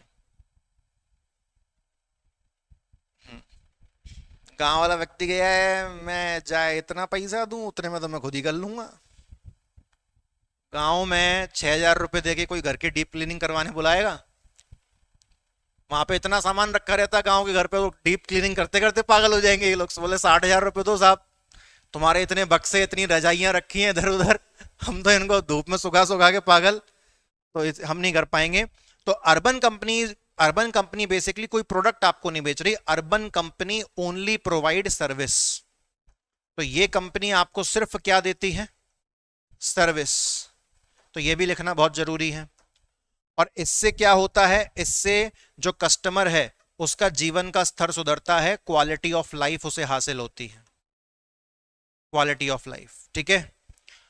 उसके बाद इन्होंने अगला पॉइंट क्या डाल दिया भैया, ये दूसरे पॉइंट के अंदर, तो ये बनेगा आपका 2.1 कि जीवन जीने के स्तर में सुधार आता है, और दूसरा लोगों की इनकम इंक्रीज हो जाती है। तो ये भी कहीं ना कहीं वही रोजगार से संबंधित ही है, रोजगार मिल रहा है तो इनकम तो क्रिएट होगी ही होगी, तो इनकम क्रिएट हो जाती है। बहुत बढ़िया बात है, शाबाश, बहुत अच्छी चीज है। ठीक है। आप सोच लो, आज की डेट में जो बंदा बाथरूम क्लीनिंग भी कर रहा है अर्बन कंपनी के अंदर, वो एक विजिट के लेता है 300 रुपए। कितने? 300 रुपए। ऐप से बुलाओगे, ऐप के माध्यम से बुलाओगे तो 500 लेता है, और एक बार बुला लो, उसका नंबर नोट कर लो, अगली बार उसको प्राइवेट में बुलाओ, वो भी चाहता है साहब मुझे, लेकिन जब वो प्राइवेट में आता है तो माल कम लगाता है, कंपनी को जवाब भी देना पड़ता है ना, वो प्रोडक्ट हर जगह नहीं मिलते जो अर्बन कंपनी अपने एम्प्लॉयज को देती है। अब एक बाथरूम क्लीन करने वाले को इंडियन सोसाइटी में वो लोग क्या इज्जत देते हैं? कुछ नहीं। लेकिन जब वो अर्बन कंपनी की टी शर्ट पहन के आता है, उसका बैग लेके आता है, बाकायदा मोबाइल ऐप में आपसे सेटिंग करवाता है, बोले साहब ऐसा ऐसा कर दो, सर्विस डन हो गई है, क्लियर हो गया, ऑल गुड। अगर उस बंदे ने दिन में 5 जगह भी बाथरूम क्लीनिंग कर दी, कितनी जगह? तो 300 इंटू 5 कर लो, कितना हो गया? 1500 इंटू 30 कर लो, कितना हो गया? 45,000।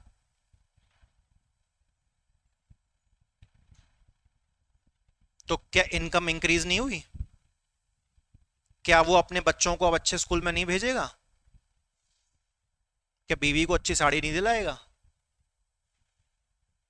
मांगेगी तो दिला देगा। समझ रहे हैं आप बात को? और ऐसा नहीं है केवल जेंट्स इन्वॉल्व हैं, no, ladies are also involve.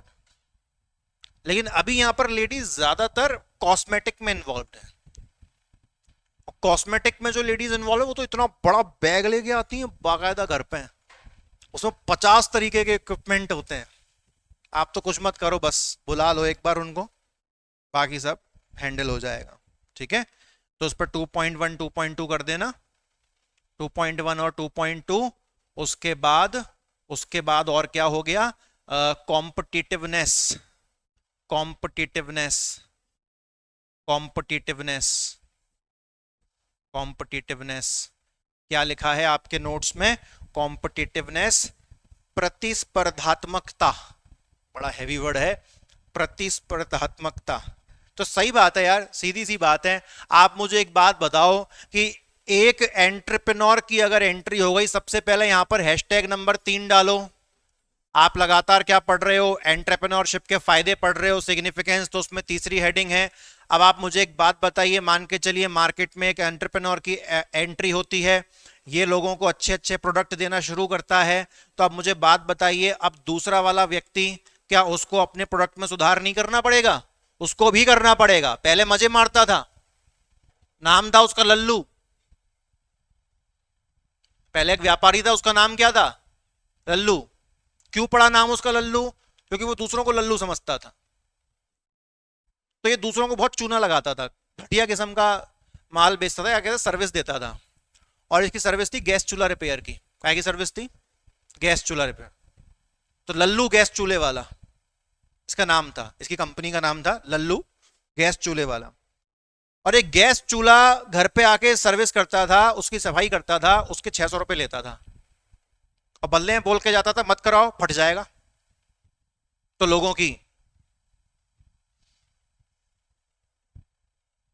लोग 600 रुपए दे देते थे।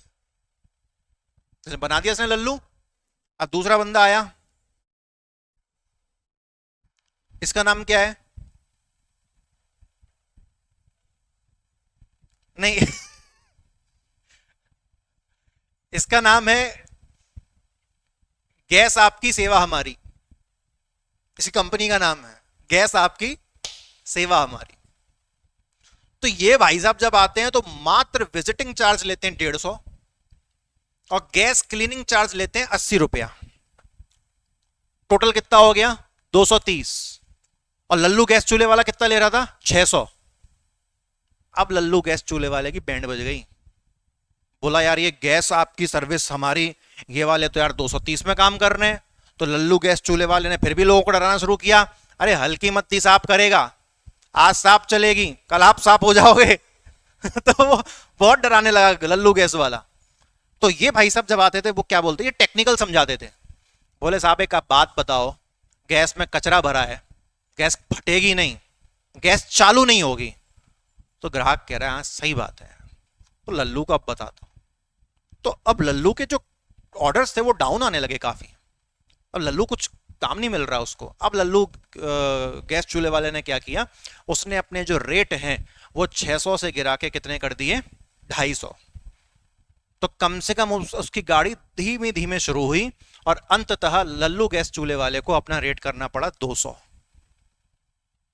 और 200 रुपए तो लेता ही लेता था और एक माचिस फ्री देके जाता था, एक्स्ट्रा सर्विस।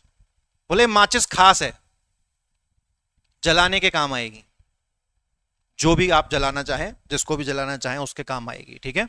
सुबह जलाओ शाम जलाओ। जब आप लोग एग्जाम क्लियर कर लेते हो, जब आप लोग एग्जाम क्लियर कर लेते हो तो आपके रिश्तेदारों के कानों में यही गाना गूंजता है। कौन सा गाना? सुबह जलाओ शाम जलाओ, चारों दिशाओं में उनको जलाओ, ठीक है। तो सबसे पहला देखो कि कॉम्पिटिटिवनेस कैसे बढ़ रही है, प्रतिस्पर्धा। इतनी बड़ा शब्द लिखोगे तो टीचर 2 बार सही बोलेगा, तीसरी बार में तो खुद भी फंस जाएगा। देश में प्रतिस्पर्धा बढ़ेगी। और कैसे बढ़ेगी? क्योंकि एक एंटरप्रेन्योर क्या कर रहा है, वो कस्टमर पे फोकस कर रहा है। और जब वो कस्टमर पे फोकस करेगा तो ऑटोमेटिकली सारे व्यापारियों को कस्टमर पे फोकस करना पड़ेगा, नहीं तो उनका बिजनेस क्या हो जाएगा? चौपट। लिखें वहां पर, पेन से लिखें, ज्यादा होशियार ना बने, लिखें वहां पर जल्दी फटाफट। हिंदी में लिखा है दक्षता और ग्राहक पर फोकस करना। तो उसमें क्या लिखेंगे आप कि जब कोई एंटरप्रेन्योर एक गुड क्वालिटी का प्रोडक्ट या सर्विस देता है और अपने कस्टमर पर फोकस करता है, जब एक एंटरप्रेन्योर गुड क्वालिटी का प्रोडक्ट या सर्विस देता है और अपने ग्राहकों पर केंद्रित करता है, अपने कस्टमर पर फोकस करता है,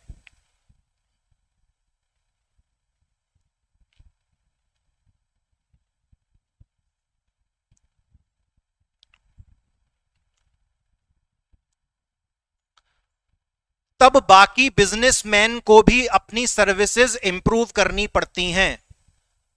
तब बाकी बिजनेसमैन को भी अपनी सर्विसेज इंप्रूव करनी पड़ती हैं, बाकी व्यापारियों को भी अपनी सेवाओं में सुधार लाना पड़ता है साहब,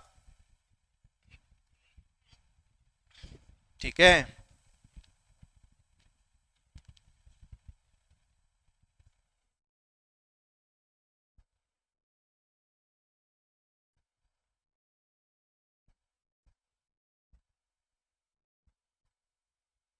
अगले इस वाले पे लिख लो आप 3.1, वो सॉरी ये 3.2 हो जाएगा। 3.1 तो पहला हो गया, ये 3.2 हो जाएगा।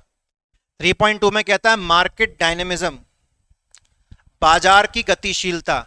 डायनेमिज्म का मतलब समझते हो? डायनेमिज्म का मतलब होता है जो परिस्थिति के अनुसार बदलता है, डायनेमिक। जनरल नॉलेज में 2 टाइप का कंटेंट होता है, एक स्टैटिक जो बदलता नहीं है, अकबर अकबर ही था, और एक होता है डायनेमिक कि मध्य प्रदेश में कितने नेशनल पार्क हैं, सांस लेते हो तब बदल जाते हैं। तो गतिशीलता, तो मार्केट में गतिशीलता होनी चाहिए कि नहीं होनी चाहिए? होनी चाहिए। समय के अनुसार मार्केट बदलना जरूरी है, और समय के अनुसार मार्केट में बदलाव लेके आना ये एंटरप्रेन्योर का काम है। और जैसे जैसे मार्केट में एक उद्यमी बदलाव लेके आता है तो ये दूसरों को भी कंपटीशन देता है कि भैया तुम भी लेके आओ, खाली मत बैठो। तो आप इस पॉइंट को अच्छे से पढ़ोगे तो आपको समझ में आएगा कि ये वाला जो पॉइंट है वो भी प्रतिस्पर्धा पर ध्यान देता है, ठीक है। इसको आप यहां पे लिख लो। मार्केट डायनेमिज्म का मतलब क्या है कि एंटरप्रेन्योर अपने इनोवेटिव प्रोडक्ट एंड सर्विस की मदद से, अपने इनोवेटिव प्रोडक्ट एंड सर्विस की मदद से, अपने नवीनतम वस्तु या सेवा की मदद से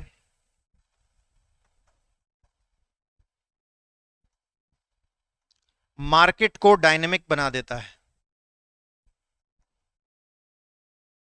मार्केट को डायनेमिक बना देता है मतलब मार्केट को, बाजार को गतिशील बना देता है।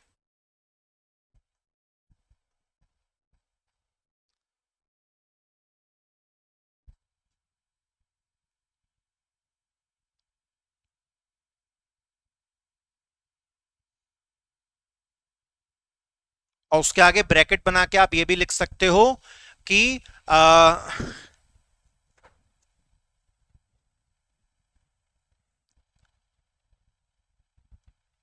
fulfilling the market needs as per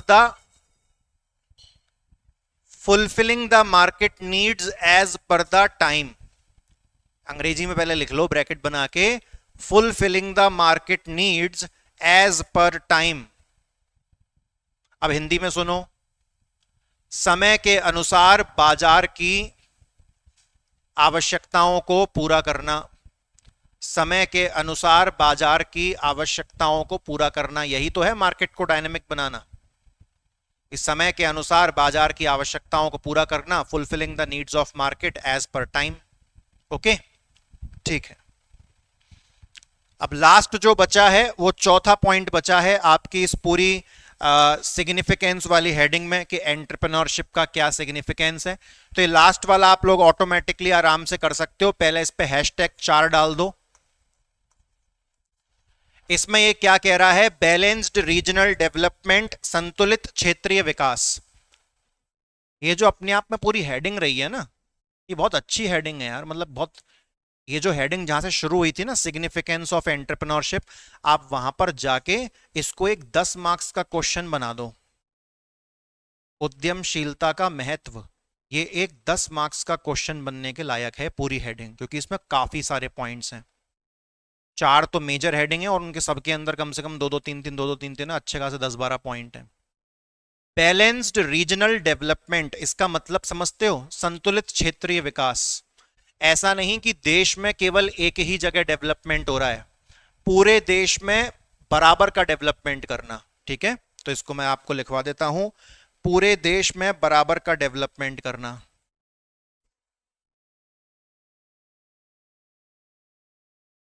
पूरे देश में